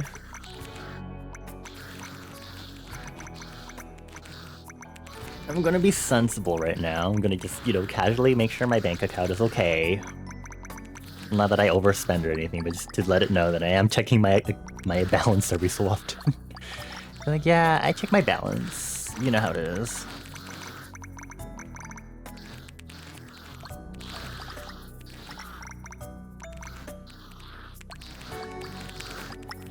Hello, Adobe. Okay. Okay, this time I won't forget the objective. Thank you.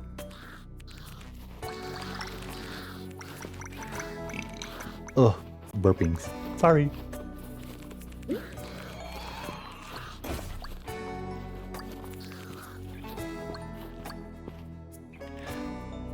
Small businesses, I think if you can afford an accountant, that's like a big stressor gone. Yeah, I have a family accountant, fortunately, since my parents have their own business, so that's been helpful. Just to be like, here's information for my tax return. Thank you. Artist alias can be set as business. Setting up as simple LLC can relieve a huge amount of burdens, especially tax-wise. Ah. Interesting. So I can set up an LLC as like a musician. That works just fine. This is fascinating stuff to do. I don't understand. I know LLCs are a thing, I just don't understand, I guess, fundamentally why they exist. I'm like, I feel like I have a gist of it, but I don't know if that's like the fundamental thing why you should do it or not, if that makes sense. Like, I know it's a thing, but I don't know if that's like a primary thing as to why that's helpful to know, you know? Why it's helpful to set up as an LLC. There you go.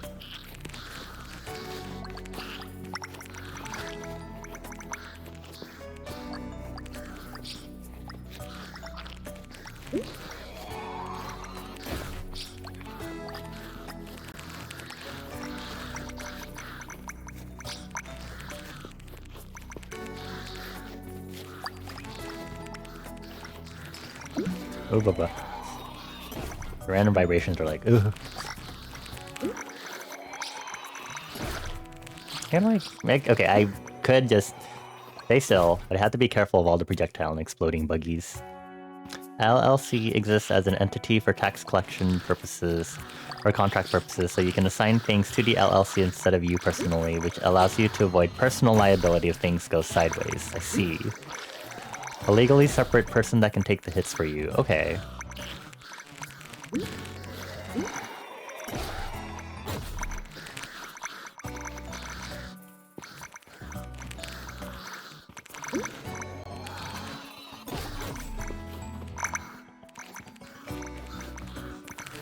We're talking about LLCs because we were talking about how it's difficult to get a job nowadays, and we were talking about how setting up your own business is also difficult at the same time, and the nuances that are required for doing your own business, which would be things like setting up an LLC and everything.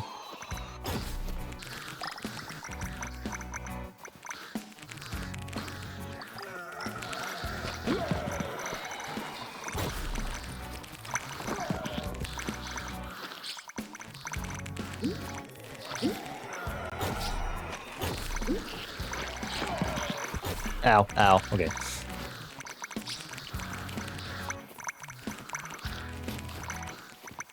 Makes sense to me, I think.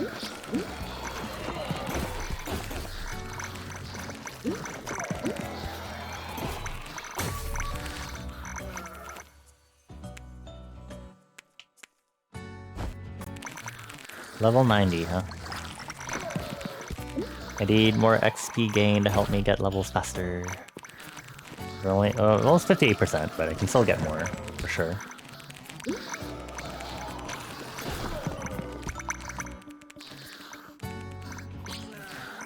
$4.99. Objective is sacrifice? Okay, out. Sole proprietorship is similar from a legal perspective, but there's more connection to the person who made it.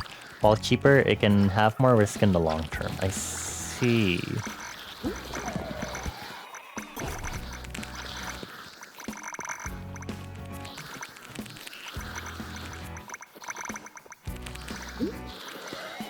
Muffin is so knowledgeable. I wonder what the legal logistics around a kid's lemonade stand would be.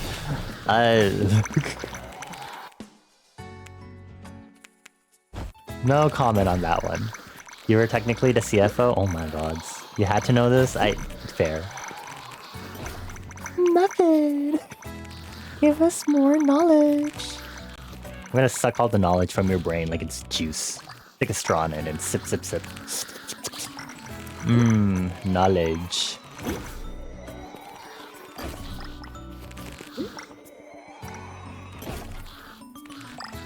Man, my bottom icon is flickering so much. Does that even show on stream? I don't remember how... I know in my stream FPS is being like only 30.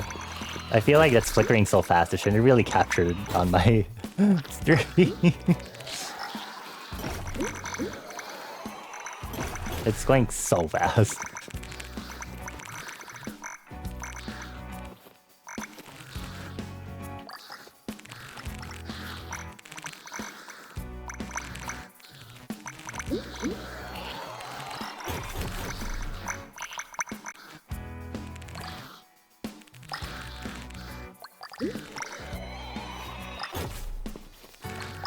It probably does look sick on a resume, unless they ask you to explain why, what happened to the business, and you're like, my partner sucked ass. But in business professional terms.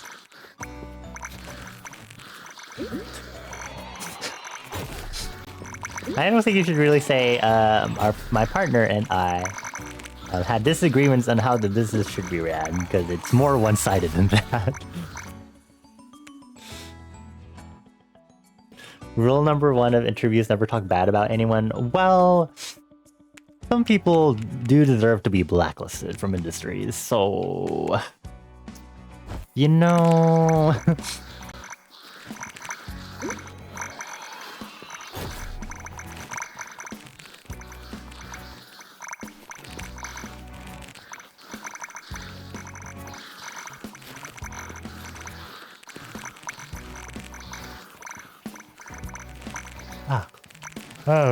Sorry for Dion.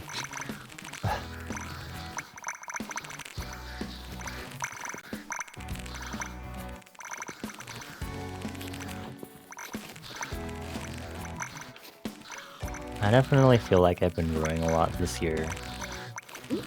If I do take any steps towards doing LLC stuff or going more serious with doing music release stuff, that'll be a crazy thing for me in the future.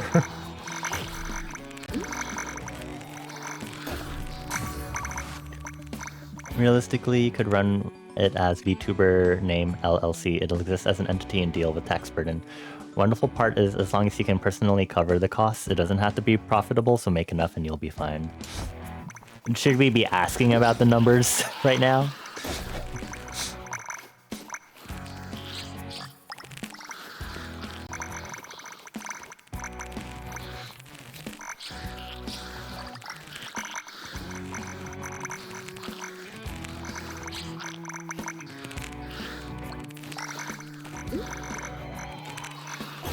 As long as you can cover the taxes for the company. Oh, okay.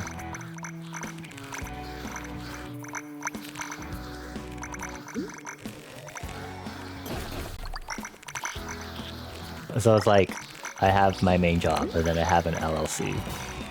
But as long as I'm just making enough money, and I can just make sure to pay out the taxes for the company.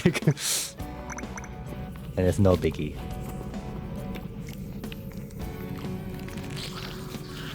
No tax fraud, please. No, no, no, no, no. For legal reasons, let's not commit tax fraud. Please make sure to do your taxes, y'all. For those in the States, thank you. It's very important.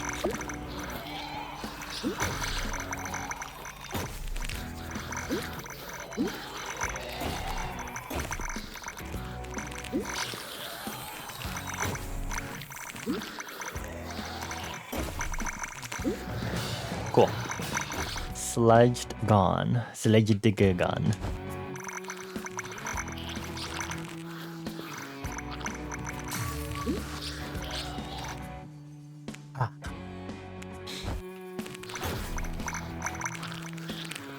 Acer's really asking the important questions.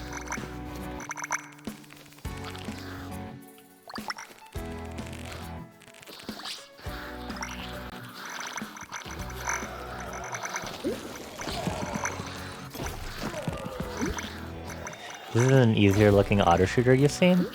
This is pretty simple. This is so Endless is on right now, so this just keeps going on forever as long as you live. And then this also has a special covenant that only has you use one spell. So you're only able to upgrade one spell instead of trying to decide between 4, depending on whatever cards you get, which is really nice. And you're also doing single player, which is also really nice because you're not trying to avoid getting killed by your friends. But I do remember the damage scaling got pretty bad as you got further in this, but I think they adjusted some of the difficulties in it. Boop.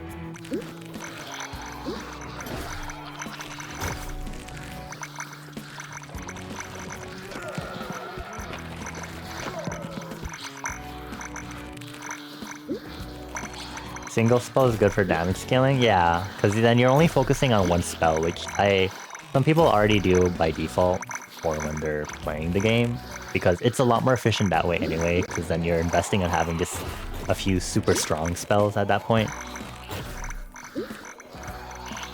No, I am not cracked. This is just a silly, fun game. We are spelling spells.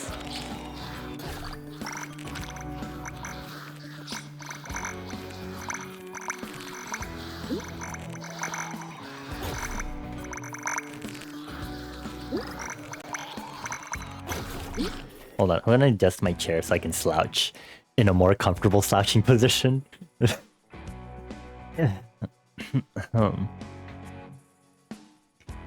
Let you hype up a stream team. Evil. My friend, I think you should do a quick workshop for our stream team on setting up an LLC, no matter what type of business it'll be. For everyone's benefit. Because I think it could be very beneficial for a lot of us in the team.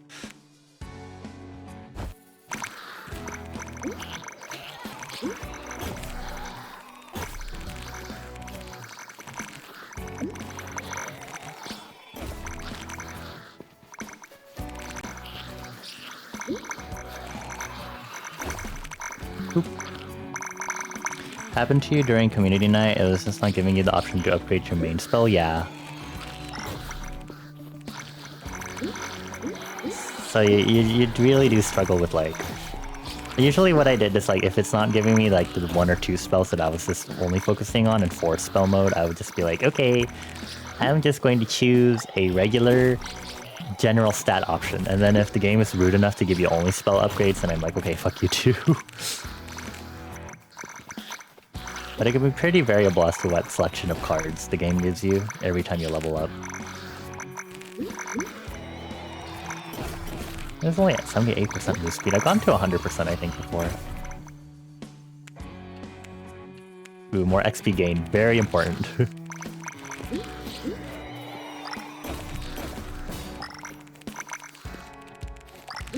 Okay, golden crab.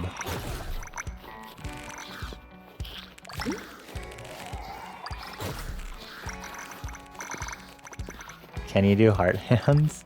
If you have the emoji for it. Otherwise, I don't know, summon Citrona to do it. You're playing a lot of Yakuza at Speak. I haven't played any Yakuza game before, but I've seen a lot of people stream it.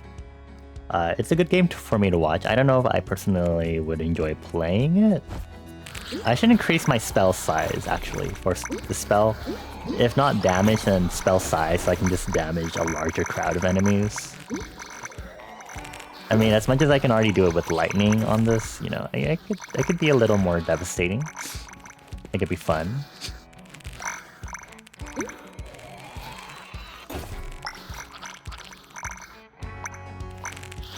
And then again, cooldown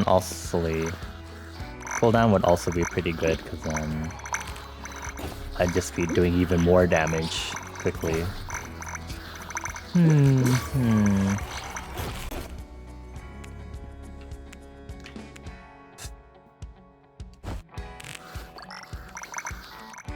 I guess my choices should be spell size first, then damage, then cooldown.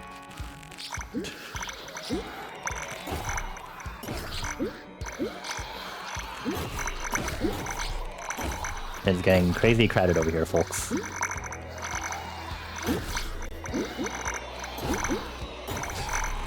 All the explosions. That's my dodge. It's only 40%. Oh wow. I feel like I'm dodging a lot of things.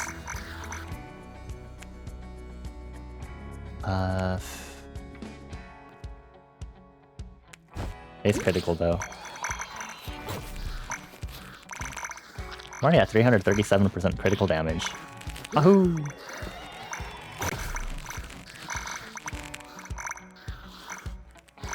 I'm killing a lot of things before they can really touch me now. Yakuza 3 is a pain to play. The enemy only block. Oh. Interesting.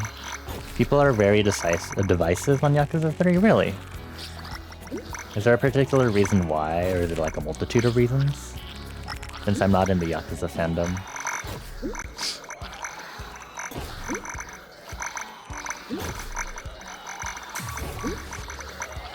I think XP gain is the most important though for me. Spell size, even though there's an epic for cooldown.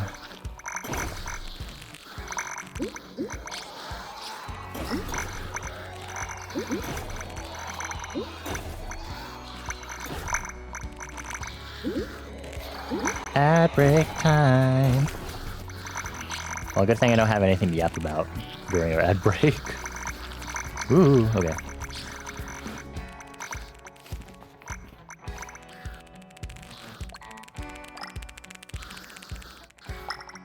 Damn, almost 1,000 damage. It's crazy.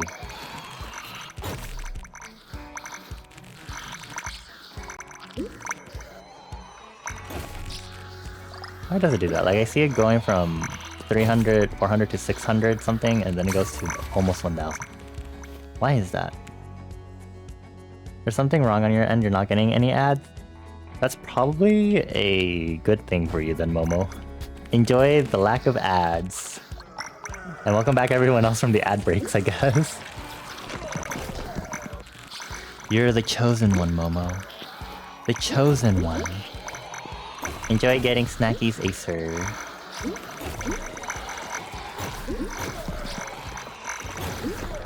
Ow. Good thing there are potions everywhere.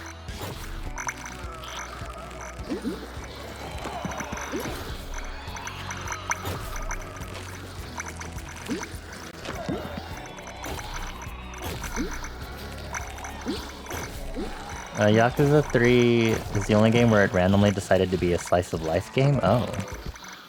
The enemy block a lot, sound design and animation are mega outdated. It's the first game that uses the old engine. Oh. Interesting, I see. I guess I can see why people are really divided on it then, based on that information.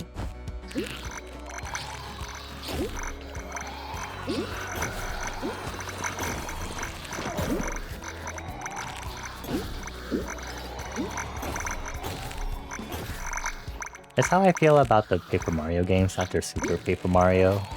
Because they went back to an RPG typical formula after Super Paper Mario, but it wasn't exactly the same as the first two, which is very disappointing. But they're very good and quirky in their own ways, even then. But this is definitely fully different as a result.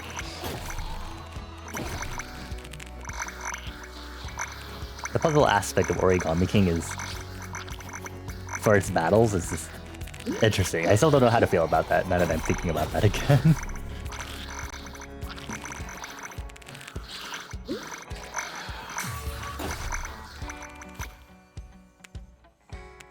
Ooh. More damage. It's boss time.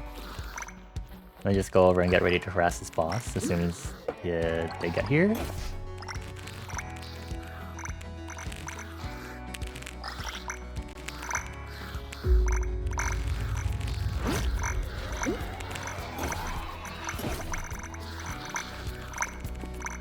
But I'm barely denting the boss's health bar right now. This is... Oh, that staggered pretty fast. As long as he doesn't try to stone me, everything will be fine. Oh boy.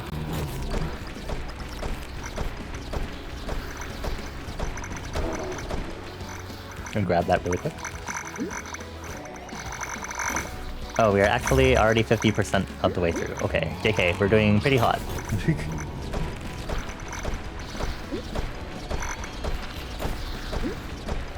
I've still never known if touching the stones after they fall hurts you or not. I've always avoided them whenever that happens, to be honest. Ooh, spell size increase. I will not stop until the circle is too big for its own good.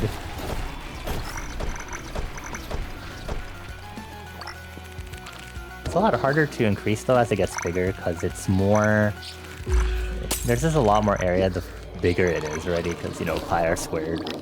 So area is scaling at a square of the radius.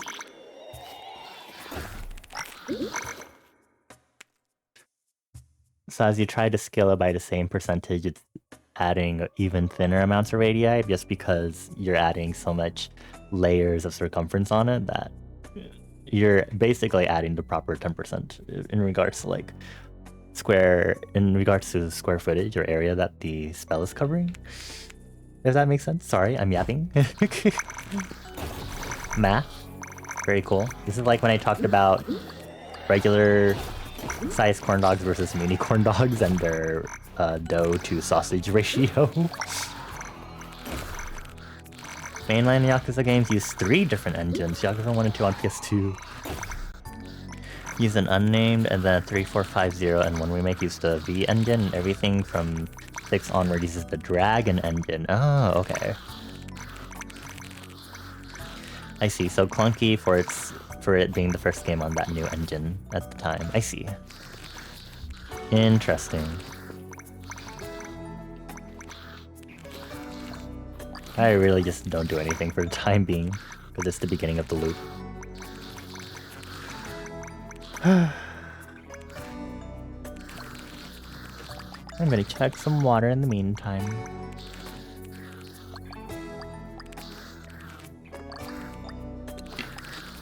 I'm gonna look in Discord also. On my phone though, so I'm not fully tabbed out of the game. Boop boop boop.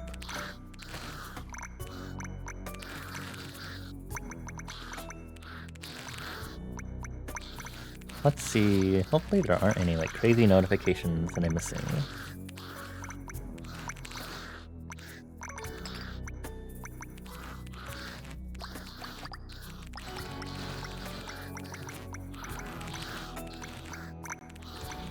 No, we seem to be pretty standard here. Pretty stable here.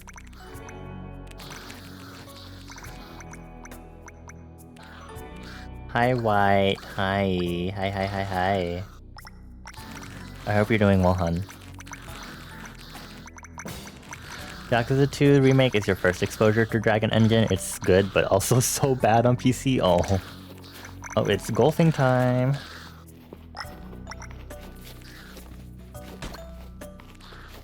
I just had this thought where I should probably not get a gaming PC, because then I won't have to play Elden Ring. Because I've always mentioned like, yeah, I guess can play Elden Ring, because it just, my PC specs do not even meet the minimum requirements, so, aha! But then if I get a proper gaming PC, people will be like, but now you have a proper gaming PC, Bonnie, and it's like,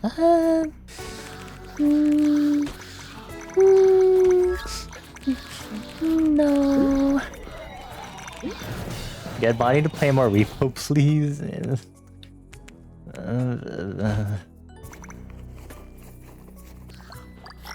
We need to find availabilities with our friends that have Repo. Okay. Upgrade my gaming PC to play VNs and higher resolution. I don't really play that many visual novels right now. There's been a few furry... Well, I haven't caught up with the furry visual novels that I played in a hot while. I don't think I need those to be in higher resolution. More XP gain, definitely. Just start Elden Ring co-op, do co-op mod before solo Elden Ring. What if I just don't play it in general?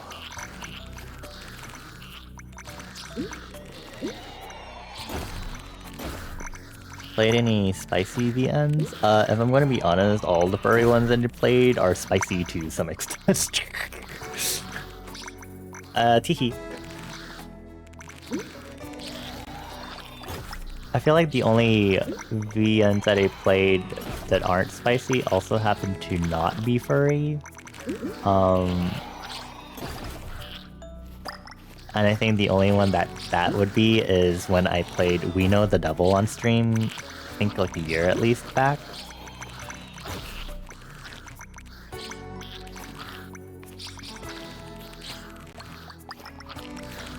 Bonnie would never spice.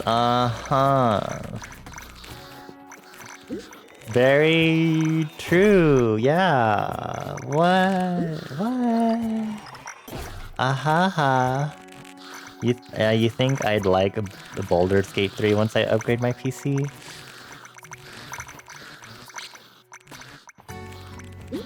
I can't say if I'd either or, if I'm being honest. Bonnie is the most say-so of us all. That, I feel like that might be incorrect. I'm definitely not the most unsay-so, though. But I don't think most say-so is correct.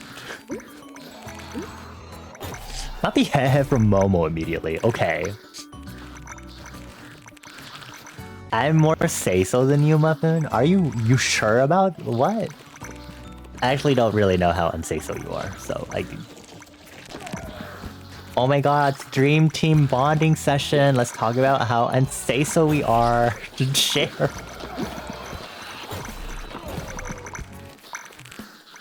You're a bit of a freak. Ask Stell and Momo about the art you fed. Oh my god. I have a lot of things to get details on. Oh my god. Oh, these are getting more difficult to not take damage from. Or rather, more difficult to tank. You're getting a lot more high in damage. You're ready to don't worry about it, Acer. Krema said, did you want to know the specific VNs that I've played that are furry?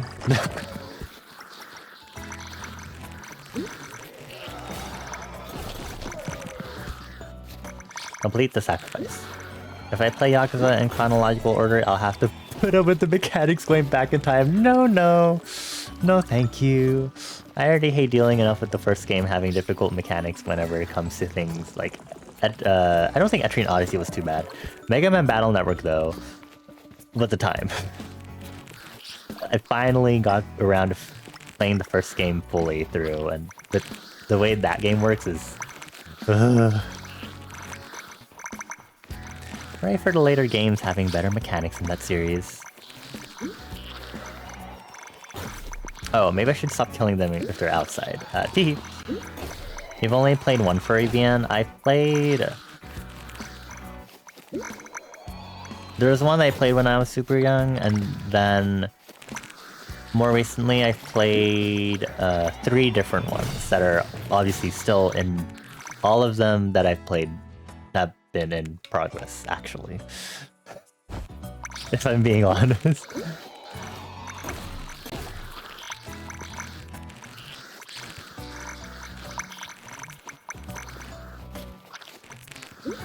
Fully random party redeem was maybe not a great idea in hindsight. It was fun for general gameplay, but if I really wanted to properly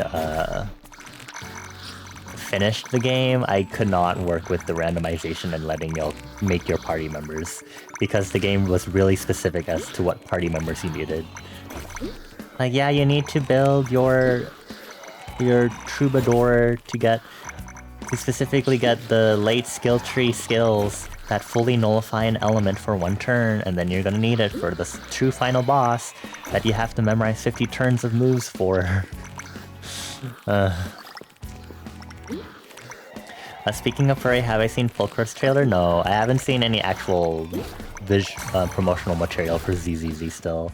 I know we've talked about it before recently, but I still haven't, like, taken a look at any stuff.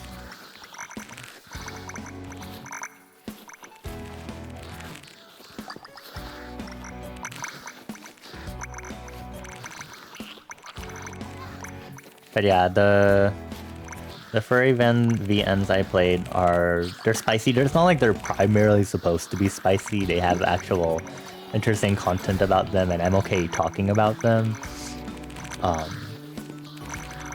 They are spicy though, and they have this. They do have the spice in them.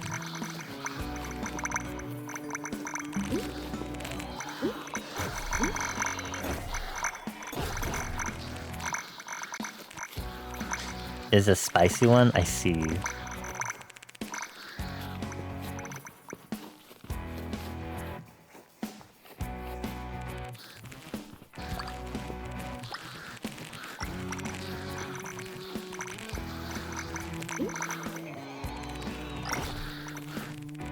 I would kind of want to do more visual novels. Well, I actually don't.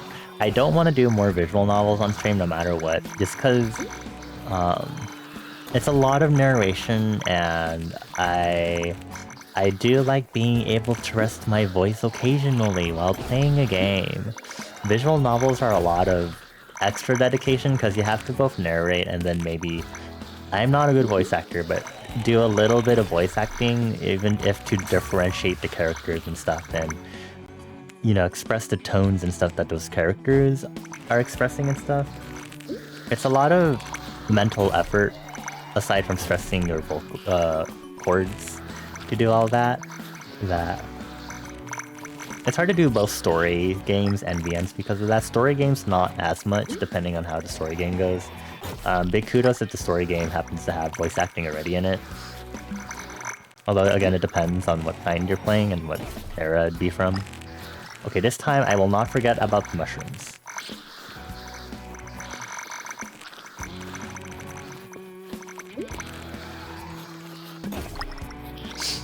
Oh, I thought that I hit a magnet. I thought that was a fungi.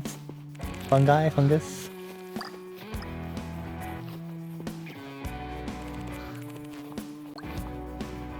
You're seriously considering a major collab once you get your PNG tuber fully set up? What kind of collab? I just want to get a bunch of people together and group voice act Valhalla? Okay. I actually don't know much about whatever Valhalla is, though, TBH. I've definitely heard of it before, but I don't really know anything about it, actually. Reading reviews of Fate/Stay Nights is funny, the writing is peak, but the spicy shit is doo-doo, so funny to remember that it was an Aerogift franchise? Oh. I don't really know much about that franchise at all, actually. Valhalla is a VN where you mix drinks and change lives. Oh, okay. Interesting. Whoa, whoa.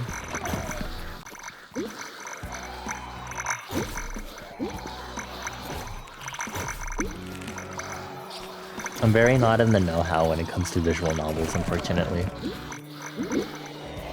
Oh my god, not the, like, 5 different exploding bugs exploding at, like, the same time. That's horrifying to see. Mice T was the furry VN that you played? I actually have not heard of that one. Spell size. I think for me, I've only really played some of the more well-known ones in the furry community. I feel like mainstream? I don't know if I would say mainstream, but they're definitely like... mainstream / also coming from teams that have done more mainstream, super popular ones in the community. At least in the Western scene.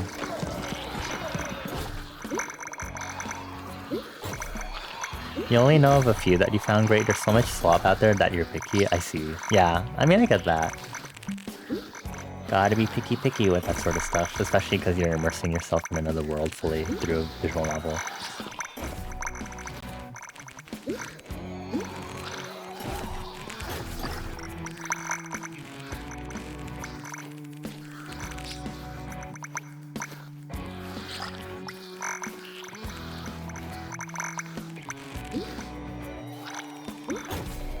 Ow.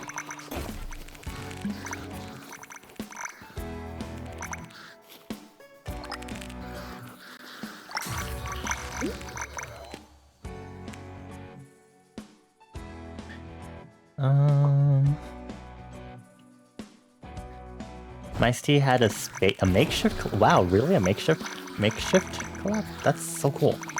What the heck?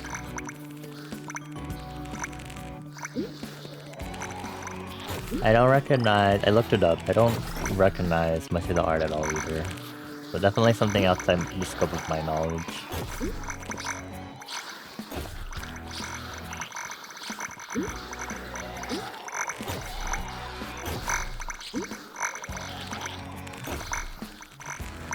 It's always cool to see like the makeshift plushie collab that various creators across all types of creative fields and what they do have.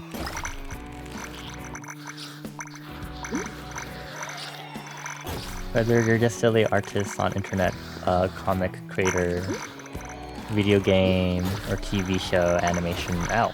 It's always fascinating to see the different collabs that occur with that. I have two, I believe. Two plushies of Makeshift? Maybe? Well, I think only one. Unless my Lackadaisy Freckle one was technically from Makeshift. I don't know where my other plushie is, actually.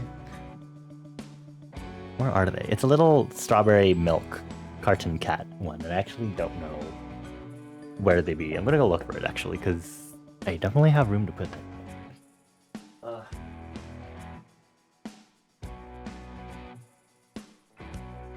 Where would I have...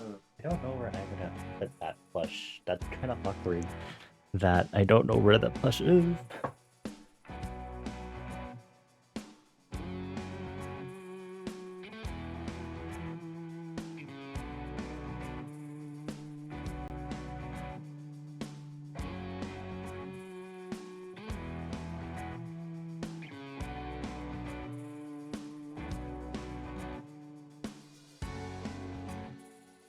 I got it like a few years back too. I don't really remember specifically who the creator was that did this collab.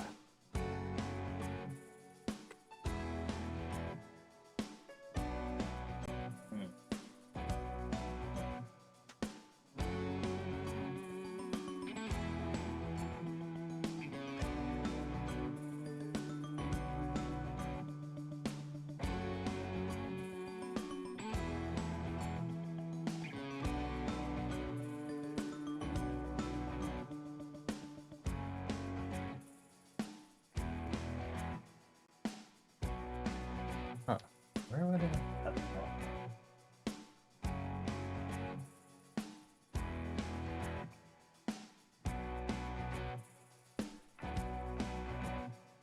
Where would I have put a plush in a bag?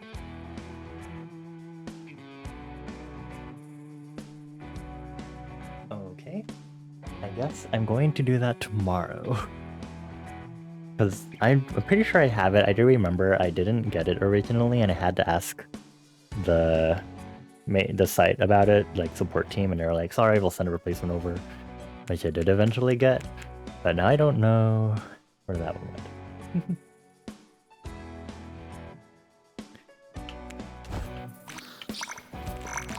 I feel like I'm going to be stuck in this. This is only one endless run. I thought it was going to be a lot quicker, but we're here now. It's 11 o'clock for me. Seal the rift. Why is it? I literally just left that area. I can't believe this.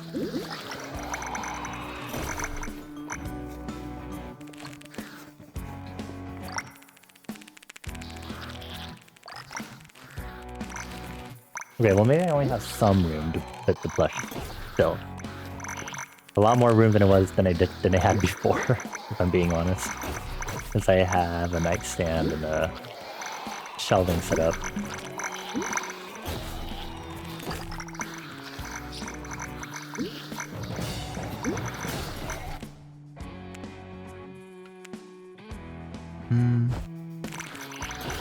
I think it's going to take forever to get the spell size to fit the entire screen. And I don't think I'm going to be here for hours. I'd like to stick by my bedtime, thank you.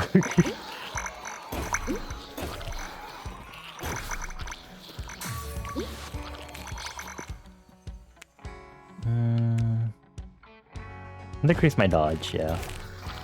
I think I can definitely increase it a lot more than this.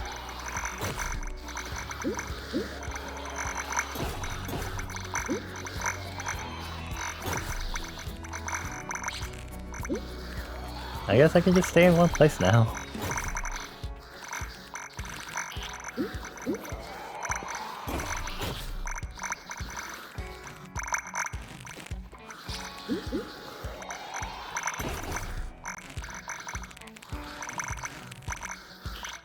I hope y'all have some cool weekend plans. Especially if it's been getting warmer. The weather's a lot nicer to go out, but... I'm a homebody.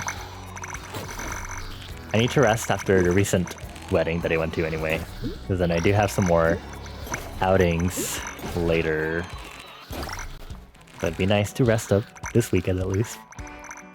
I tried to take a nap earlier today again, and I couldn't fully fall unconscious, but I definitely felt myself drifting close to falling fully asleep, which is a lot better than previous times when I've been trying to nap on the weekend. So that's a plus for me.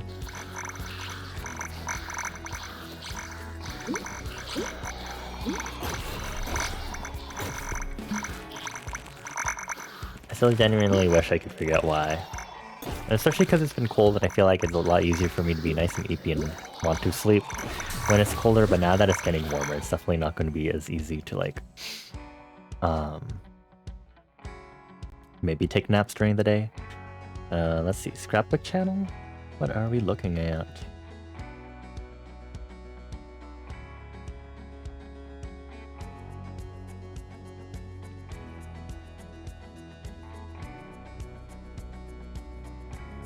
Plushies from the VN. Oh, these plushies are so cute.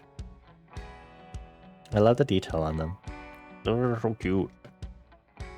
The glasses and everything too.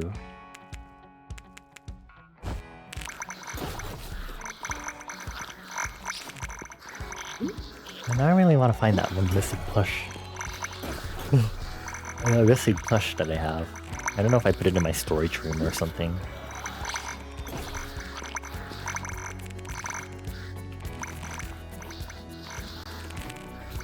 I feel like I have an inkling as to where it could be, or places that it could be, more so. So I guess I'll have to see. It's a transfer VN? Oh! Interesting. That's cool. It's really nice to see that stuff on being more non-binary and transgender being talked about in VNs too, or having characters that have that. Let's do move speed. Not that I've played VNs that don't have that, I guess. But I guess the ones that I play are more modern creations, relatively speaking, that incorporate that sort of thing, which is really nice to see. Because then I guess when people would think of like VNs that are of a romantic type, I guess people would think of it being like pretty typical stuff, like typical hetero, cisgender sort of stuff. But I think especially with the furry community having a lot of intersecting portions with the queer community, I think you get a lot of good representation stuff or discussion stuff for a lot of queer topics. And they're making 2 more VNs set in the same universe. Oh, nice! One's about an NB transfer, and another one about body swapping. Oh, interesting. I like that they have consistencies in the types of characters that they want to write and showcase.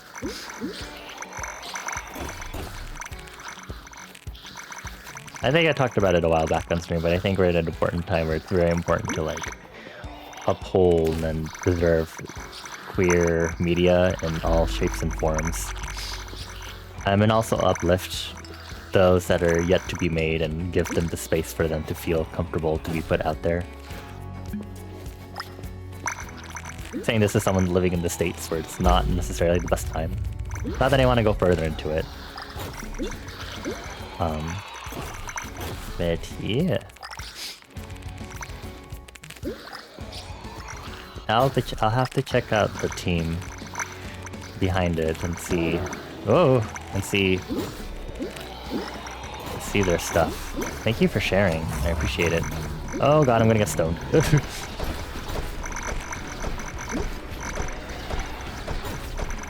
Hey, touching rocks after they fall seems fine.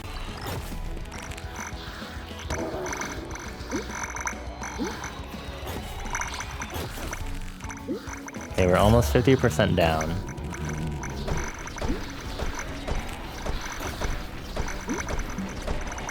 You don't know if a lot of people will get into it because it's still a spicy VN at the end of the day. I get that. A lot of the furry VNs that I played / are following are also spicy, but I enjoy a lot of the themes that they talk about with the characters that you choose for your romantic routes and stuff, which I think is really cool and important.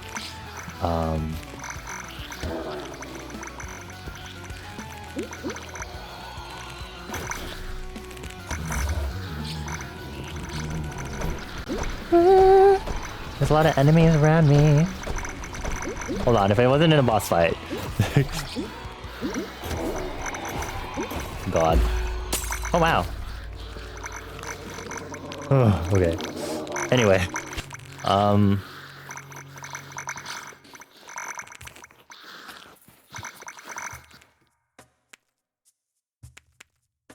Ooh, epic, okay. So the first VN that I started checking out recent on more modern times in the past few years is Burrows. That one I really enjoy. You get characters from different time periods, and one of the characters, the Fennec Fox, is trans. And so from their time period, you're in a time where I'm not sure how to word this correctly, but it's in before the 2000s. I think it's the 20th century, so you're in a time where it's people are able to get top surgery and stuff like that, but it's definitely not as well known for you to be trans and stuff, and so it's a lot of grappling with the gender you want to align with and stuff. Especially in a time period where gender roles are more strictly enforced. And I like that the other routes tackle other things like body positivity, fat shaming, along with some other things. One of the other VNs that I am really enjoying that apparently actually has a streamer mode, which is really funny, is called Chord Progressions. And that one actually apparently takes place in modern day, but it feels like it has a somewhat 80s aesthetic to some extent. But I love that game also explores like the best friend of the character is trans. So you get to explore a lot of deeper intersections of queer culture, I feel, with that.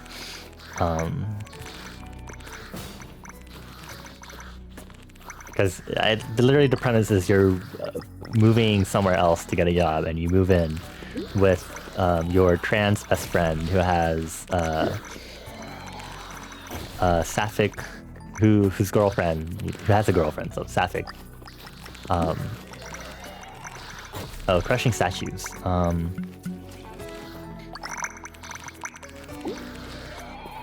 It hasn't been too much explored in regards to like the main characters. You get some ounces of it through the anxiety and panic attacks that he experiences throughout the VN so far in regards to feeling open or not about his sexuality, whether or not he has a positive body image of himself, things like that. And we also get a character who's a drag queen, which I think is super cool. The chord progressions I've been especially enjoying because I don't know, there's crazy emphasis on the romantic routes compared to the other ones I've played, but it definitely feels more like more so that self-improvement or grappling with one's mental health first.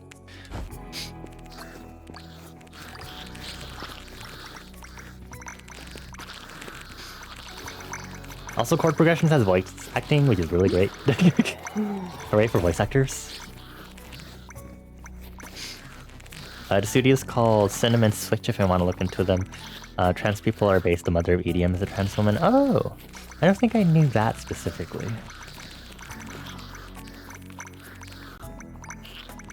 I do know we are everywhere.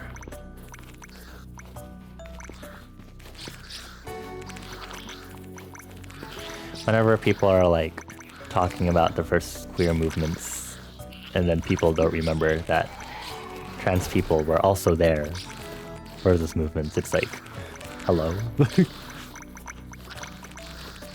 You cannot say you want to support your fellow queers while specifically excluding a big and important portion of them. Trans erasure is real and you cannot fucking stand it, yeah.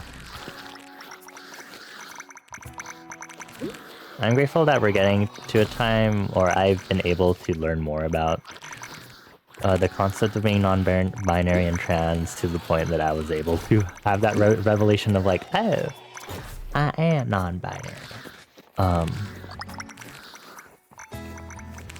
I think it puts a lot of things into perspective in regards to gender roles and things like that, which is really important for me, for my own revelations, and also realizing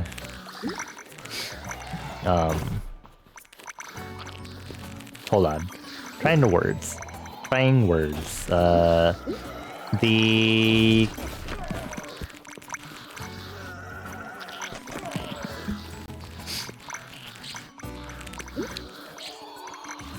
It's learning about how, I guess, traditional even some things in the queer communities can be.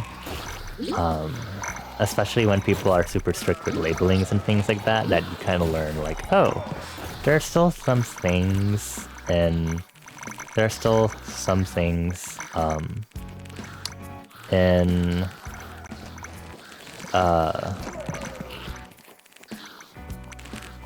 sorry, I lost my train of thought because I immediately saw Cremis's message about bar jump scare and I'm like, oh wait, sorry about that.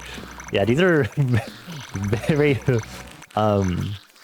MLM focused visual novels.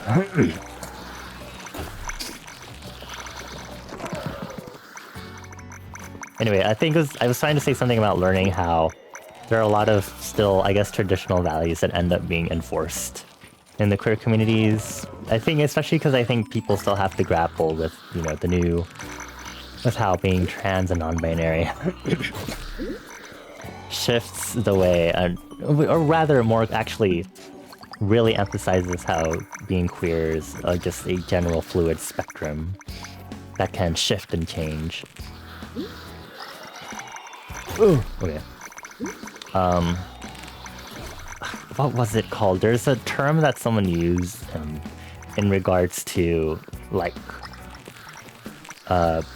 preferences for genitalia, which is trying not to skirt so close to being fully NSFW here, but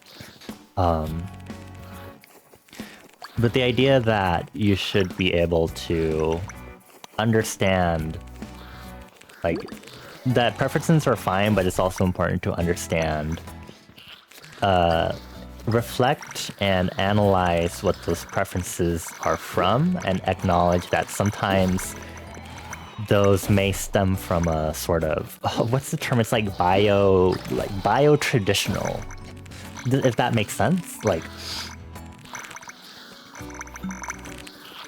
Like if you're saying you do a guy if you're gay, but you're not necessarily gonna do, yeah, bioessentialism, that's what it is, yeah.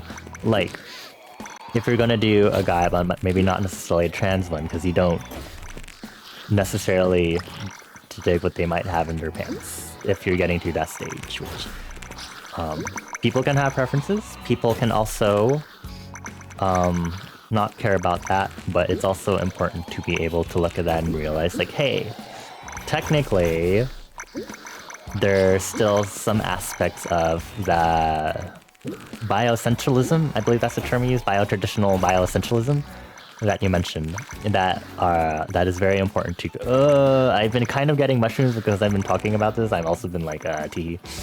No! Fuck. I was focused so well at the beginning too, and then I... Okay, good tell me.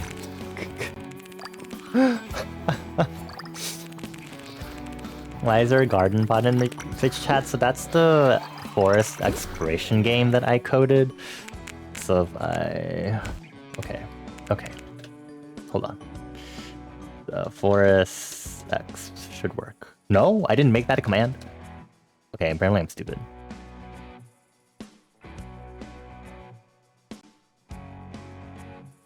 Some stuff in queer communities that are rough. Yeah, it took you years to break out of the discourse that the label of bisexual isn't inherently transphobic. But yeah, the visual novels I usually play are more WARA MLM focused. Chord progressions I do like because you do get actually characters in the supporting cast that are actually more like, you get some FLF sapphic characters, you get some more trans, some more gender non-conforming ones, which is pretty cool to see.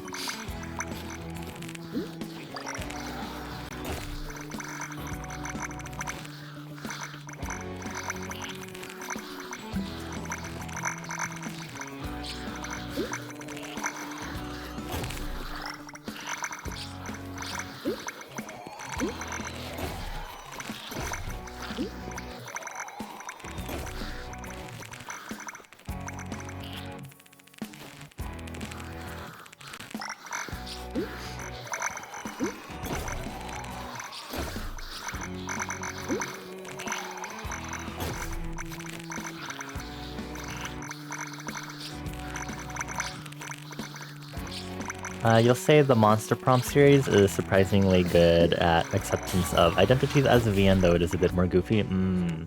I have heard of Monster Prom a bit.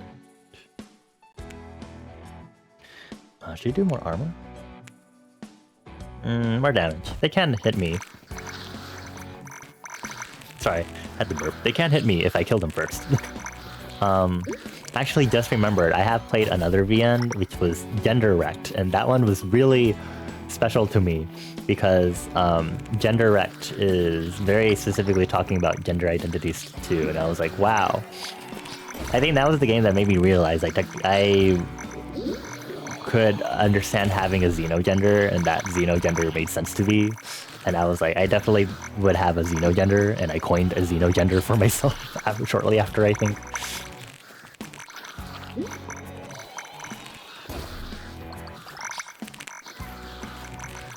I think Gender Wrecked was a really beautiful way in talking about, really talking about how gender is a social construct, but should be something that also serves ourselves and makes us feel good, rather than having society enforce these traditional things about gender and let those hang over us.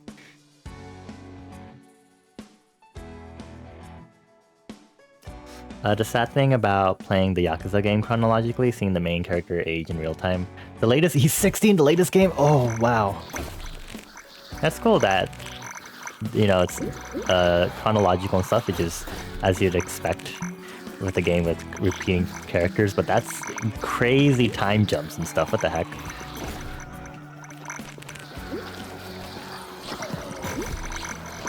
You're gonna go eat, has been fun and informative. Have a good night, Acer. Thank you for yapping with us. I give you 4 head kisses as you head to bed. Mwah, mwah, mwah.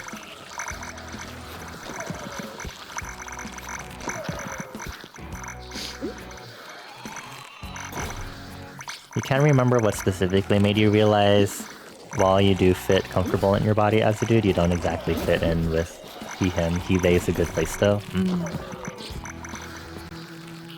I don't know if I had... Actually, I do. Or I guess I remember the general timeline because I talked about it before. Hold on, I have to do this more, please. More XP gain. I started doing Hive, I think because I was like, oh, you know, like, reasonably, I see they, them pronouns can also just be used as a general thing for me, and I don't see why not. And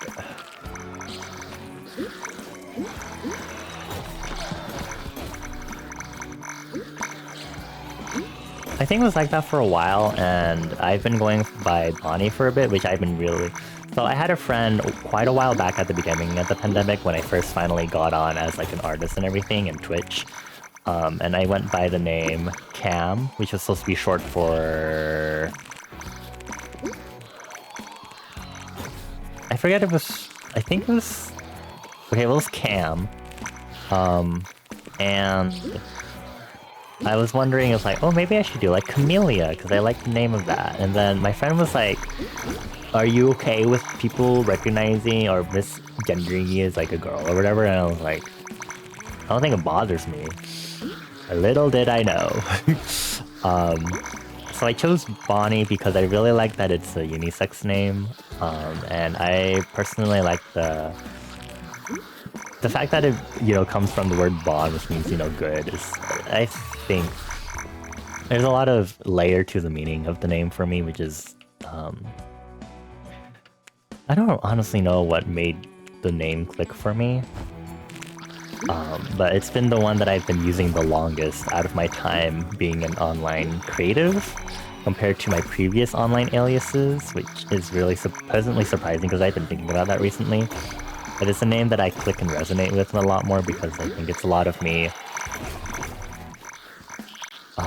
in connection with like my personal characters, my Sona's lore, letting my true self burn bright and be who they want to be. I think living the good life that they want to live for once instead of suppressing it. I think those connections were... That sort of vibe was really important to me in picking that name. Oh, Sachi time. But then, okay, so going back to Bonnie and being like, oh, he, they is fine. Because people wouldn't necessarily know. There was a time when someone whose stream I've been to came into a voice chat with me and my other friends were in at the time. And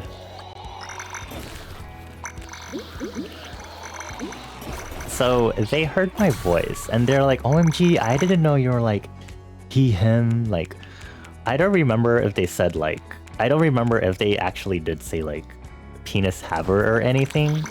I think they did, or they talked about it adjacently when they were talking about having that revelation.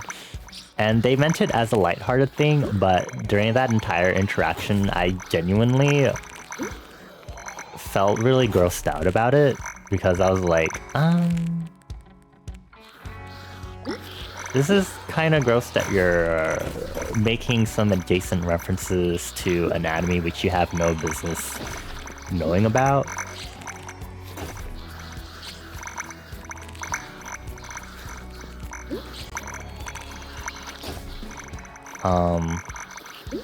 I don't remember if that was the time when I was going by any pronouns at that point. But I think after that, I was definitely like... Something about being non-binary is hitting for me. And I've already had thoughts that made it fit for me as an identity, but I think shortly after I was like, any pronouns. And then I specifically went they, them, because I personally didn't like... which I don't blame, the fact that people have default associations because of societal gender standards of what seems to be this or that gender, and I'm like, well, I'm just going to be purely they, them, because I don't want people to keep defaulting to masculine, because pronouns don't equal gender, but it's ingrained, unfortunately, because of society, but I'm going to do what I can to prevent them from making that optional choice by saying that I strictly am they, them.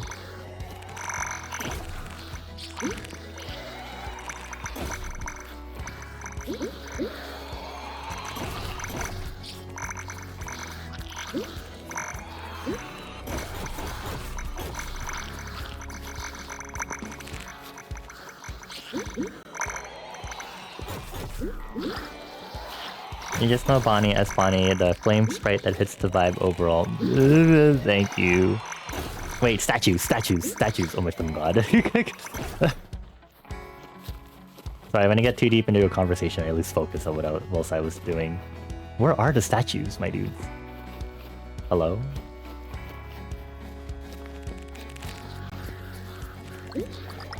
Why do these literally not exist? Okay. What the hell?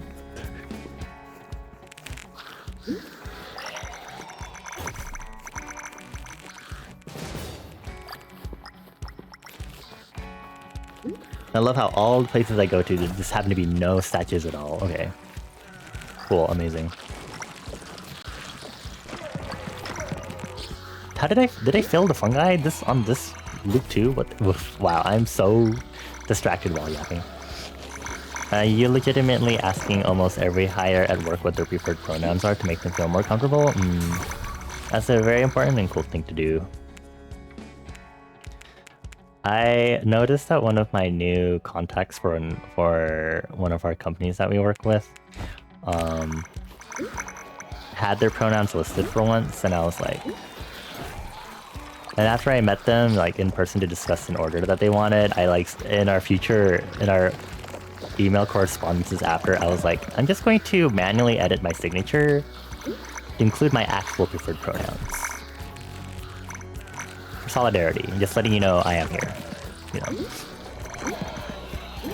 My work sona may be systemless capitalism, but I am true and living here.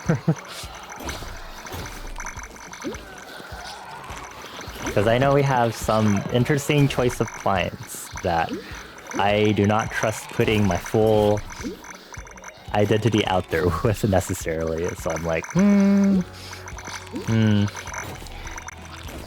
It is a privilege to be able to pass to some extent. I will mention that as a reminder for myself and anyone else that needs it. I think that's important to remember.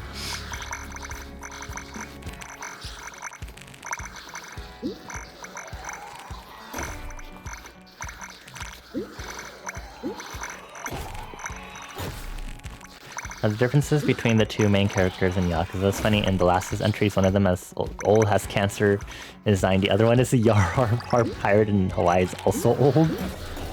Oh. Okay then. Hold on, I want to see if I can find records of these old instructions I can remember, because my timeline memories are very bad.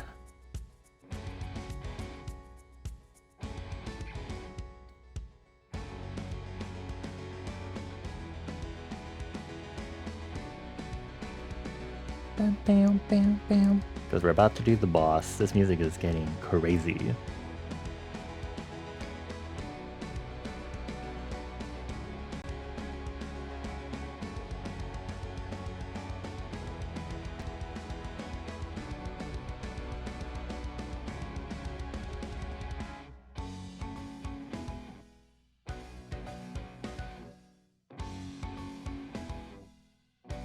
Ah, here it is. It was like... they were like...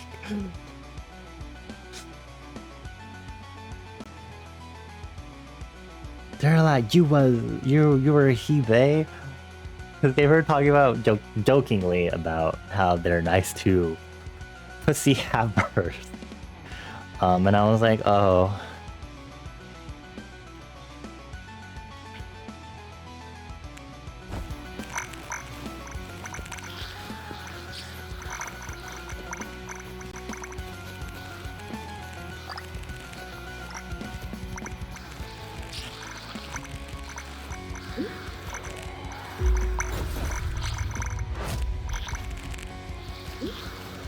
I think this interaction is just adjacent to the whole.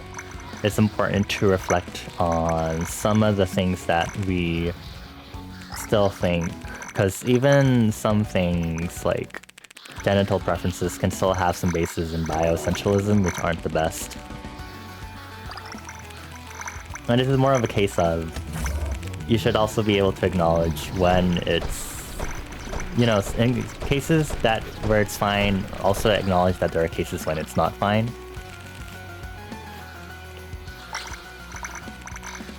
I think that's like the most important thing about it, really.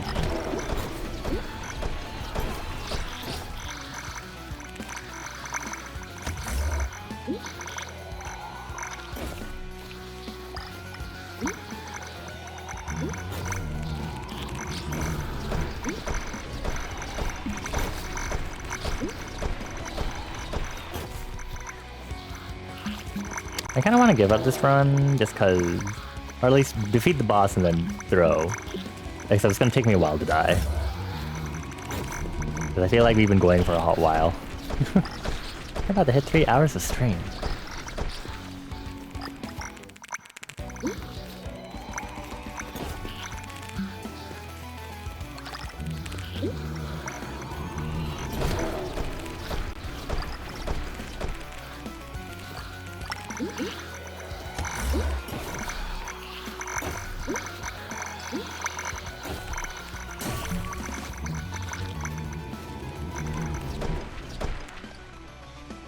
Damage, please, as we finish up this boss.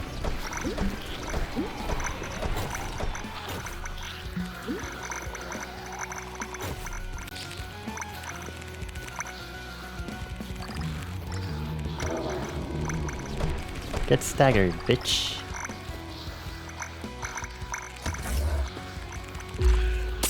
Cool. Now to hopefully die, except these.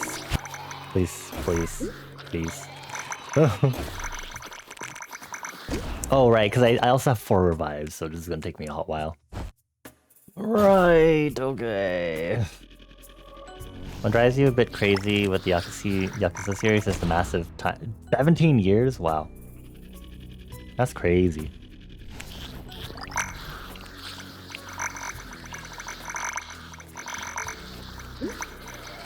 And remove me. Because I don't know if quitting allows me to get the results or not and get any rewards I get from finishing a run is the thing. That's why I don't really want to do that. I'm gonna drink some water.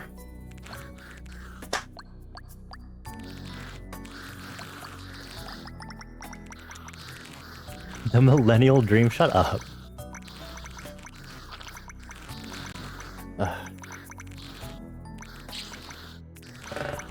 Oh my god, my control just rattled on my table because I just got hit. Please.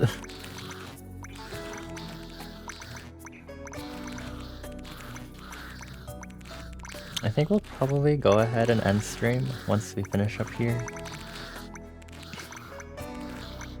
So I can rest and go to sleep early maybe, so I can have nice sleep maybe, perhaps.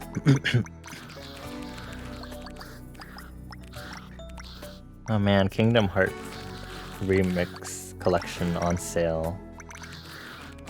I've really been wanting to get that collection too. But then that'll definitely sit in my Steam inventory of yet to play for sure. Because I usually try not to buy a bunch of games until I haven't played.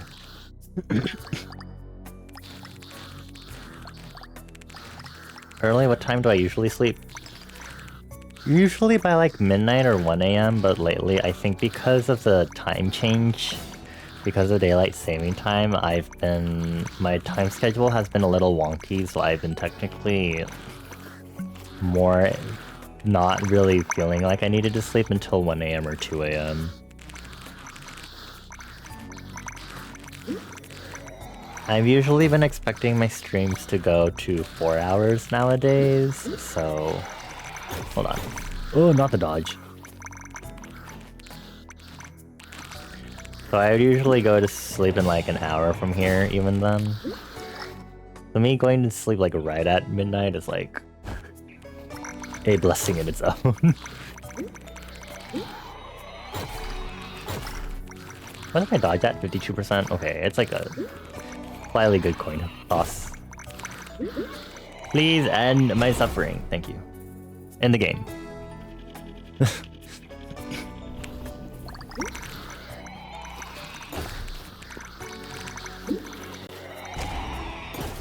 Okay, we're done.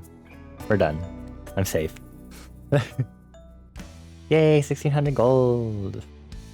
That'd really almost take me 2 hours just to do that run. Oh my god.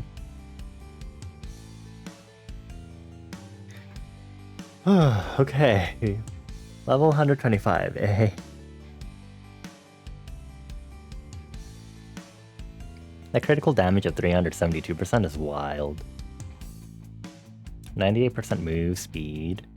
52% dodge. 491 armor. I think they did buff the armor for something. because I swear that's a lot more armor than neutrally before.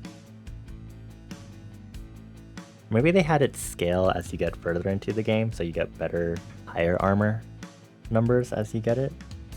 As you get into the later waves, I guess. 93 million damage total.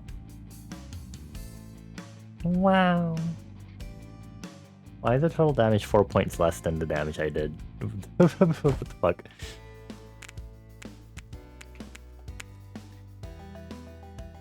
Yay! Oh, I have a smaller hitbox? Oh wow. I guess that makes sense with my character.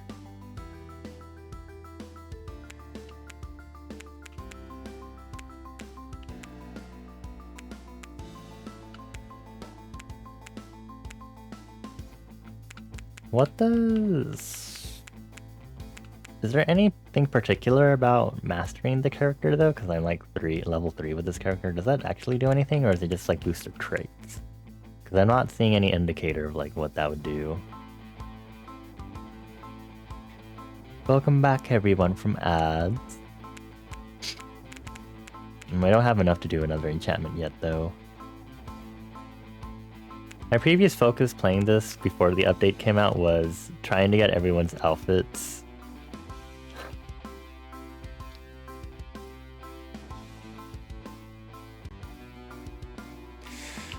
I have quite a good amount of stuff to do. I definitely have a lot more stuff to do with now that Maggie's out. But we're done for tonight, so let's go ahead and wrap up. And quit. Let's go ahead and jump over to our front lobby and wrap up stream. Turn off my 8-bit dough. Cool. Good night, buddy.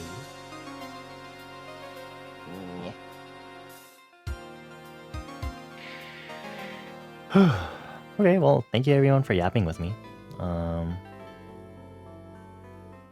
don't really know what I'm expecting for this upcoming season, to be honest, but I don't know. I don't know what to expect. I don't have any like specific timely goals for this upcoming season, although I do know with June would be VTuber SummerSlam. I'm really excited to see how that'll go planning wise. I don't know if I should start planning for it now in regards to content and milestones and goals and whatnot. But I have that in mind. Other than that, I don't know, I guess figuring out music to release maybe? I guess figuring out some stuff to check out. Maybe stuff that we did for our Music Mondays, if anything. You need to finish your EP this season. You got this. Be strong, be sexy. But make sure to take breaks and everything. I don't know what else I have this season, really. I guess just doing more outings and stuff. Making sure my workplace is alive. Enjoying the warmer weather, even though I hate hot weather. I enjoy my colder weather. Thank you very much. I enjoy mildly cold weather, I guess is an important distinction to make for everyone's sanity. I've never seen snow. I don't know how snow is like, mind you.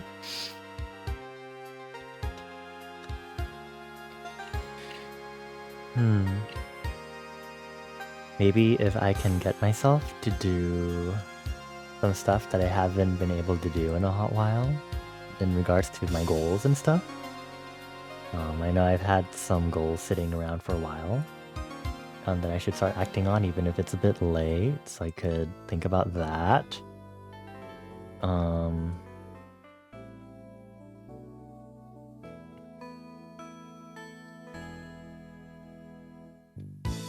It's dry season, no more rain.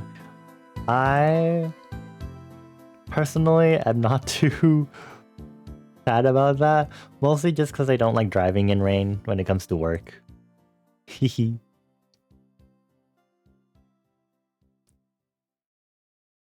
That's just me personally. I wish, like, with the recent rain that we had this month, I really wish we could have had rain more on the weekends only, so I could have enjoyed being at home and chilling on the weekend. I know it's gonna make someone not happy because, you know, people work either on the weekdays or also work on the weekends, and I just want to enjoy rain on the weekends when I'm at home. But tropical climates suck without rain. Aww. Also, yes, White, I've never seen snow. Never at all. I've seen small amounts of hail, but I've never seen snow. I mean, in SoCal, we have places to see snow, like Big Bear and stuff, but I've never actively seeked it out. I think it'd be fun too, so I can be like, wow, snow is real, even though Citrona says it isn't. Wow, it's real. Vogue's in the snow. I don't know why I'm literally doing voguing right now. I don't know why I feel like that's appropriate for this, but I'm like, wow. No, it's real. I genuinely have just never seen snow, so. Hail does happen here in your area, but you've only seen Aftermath? Oh. I've seen hail only a handful of times, but most of the time we only get rain here, considering SoCal is more fucking desert. Thank you very much. You need them voguing in the snow crazy style? Uh-huh. Where's my emote? Where is it? I might actually update that emote to add some emanata or like some additional stuff so that you can see it from afar, that it's like a and not people being like, does mean like bedroom eyes? I think I had an emo like that too in my first selection of stuff. I can just figure out where it is. Let's see, that's Twitch chat icons, same organization as before. I had a gun emote. Yeah, I had a W emote, which I think was the same vibe but not as judgmental as this one.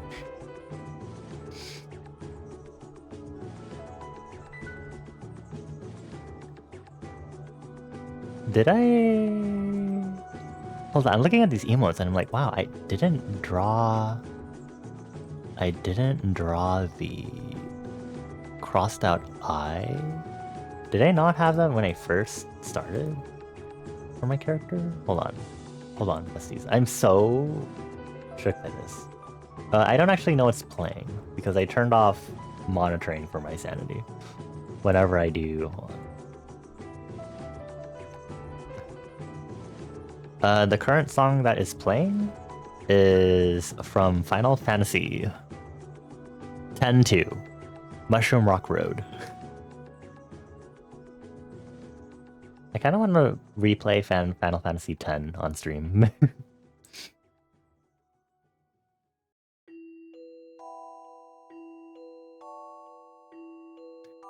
Okay, I'm turning monitoring off. What was I looking up? Hold on. I'm trying to remember. Oh, I was gonna look for my VPNG tubers at the time.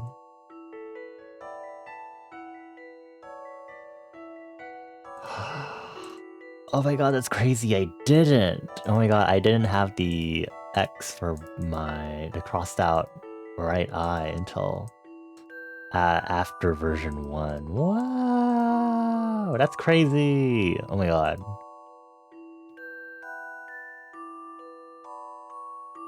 That's crazy. You've heard that so many times in RPG Maker games, really? Interesting. I mean, people really do like using old classics. Final Fantasy X and X-2 are one of those good classics. There we go.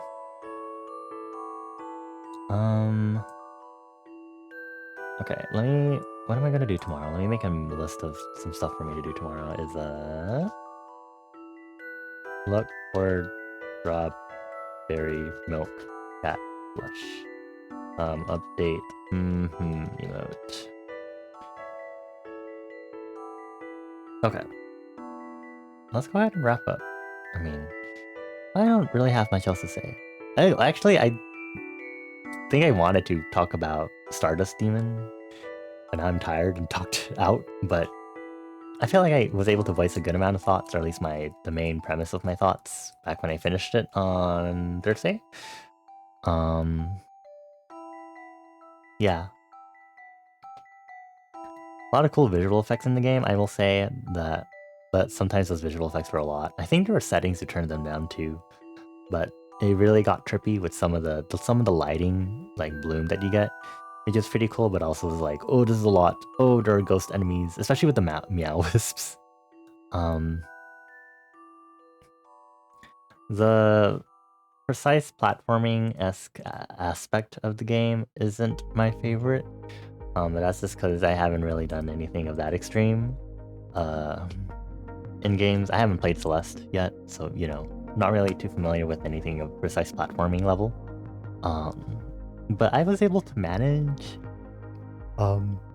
Nothing will ever measure up to the 2 hours I spent on Path of Pain and Hollow Knight. So... And I do White Palace really fast whenever I do Hollow Knight randomizers. So... Which I haven't done in like quite a few months. But anyway, it's a really good game. I really like it. Again, I really like the themes and stuff. A few typos here and there, which it doesn't really matter to me. I really like that they have close-up character portraits aside from them having their simple pixel art sprites, so you can get more depictions of the characters. I wish we could get, just because I used to play like, well, I guess Mega Man Battle Network, the portraits were all the same too, but I feel like it would be cute if they had different portraits for like different emotion expressions too. Although the simple pixel art animations of the characters in the overworld were still pretty good. I talked about it before, like Algol sighing every so often and stuff. It's so lively and animated enough as it is. Yeah, I enjoyed the game. I'm very happy I played it. Very good. I like how distant and different the world building is. It's quirky, it's weird, it's detached from me trying to connect it to real life. I can enjoy how just distinctly different it is as a story. As someone who does world building that's very heavily related to real life, it's a nice change of pace for me to have stories like that.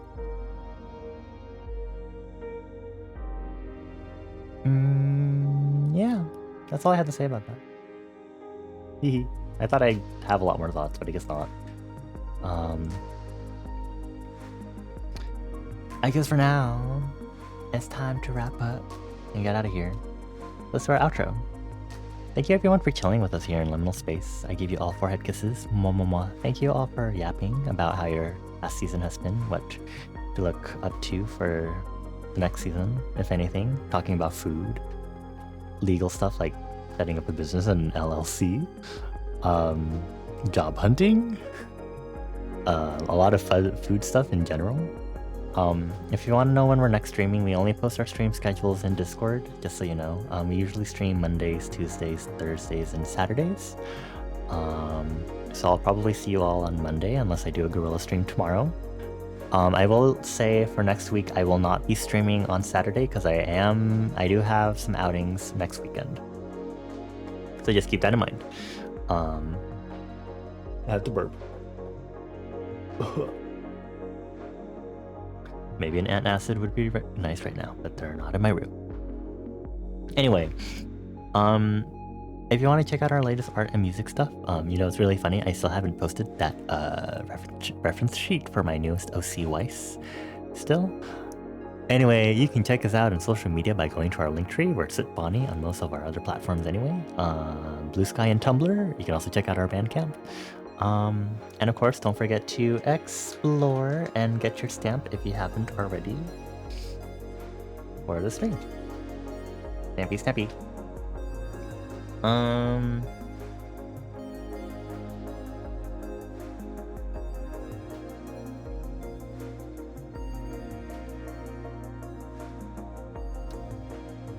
We're gonna raid out. Sorry, I was like, yes.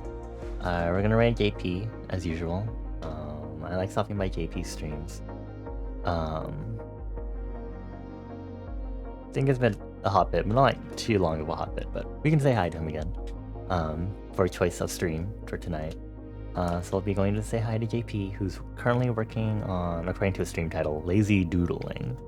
If you don't know JP, he is specifically on Twitch as Nebukaru. Super cool artist, live 2D rigger also. Plays a lot of games like Marvel Rivals and all types of games of various genres. Super chill, super chatty. Your lovely barista wolf boy, if you'd like to know what kind of VTuber he is. He's super cool, so please, if you could grab their raid message, get ready for the raid. As always, if you could add a sub emote of some sort to the end of that raid message. If you don't have a subscription to me, you can still unlock one of my Twitch emotes to use temporarily across Twitch for 24 hours. Using the in the power-ups and rewards menu, choose an emote to unlock for 80 channel points. Thank you everyone for being here. Thank you to Zal, Technomancer, Toad, Coolly, Bone, Citrona, Momo, Acer, Cremoset, Imai, Muffin, Milo, White. Anyone else that maybe made their presence known, maybe was lurking. Oh, I'm sorry, didn't make their presence known because maybe they were lurking or something. We appreciate our lurkers too. I give you all forehead kisses. Mwah, mwah, mwah, mwah. So probably see you all Monday for some usual Music Monday shenanigans. This past Music Monday, we didn't have anyone redeem something for the Music Monday session. Maybe we'll have something redeemed this time around. We'll see. I actually do want to, in an upcoming Music Monday, I do want us to do something different, which is something called Track the Sound from Soundtrack, where we can actually do music recommendations from y'all, but we actually listen to them and we do some music analysis. Because I think that'd be fun, because we do that a lot with, we started doing that recently with some of the prompts that we get from Music Mondays, so we can learn about what kind of music we're composing. So I think it'd be fun to do one of those sessions upcoming so we can listen to both video game music and songs and analyze them musically.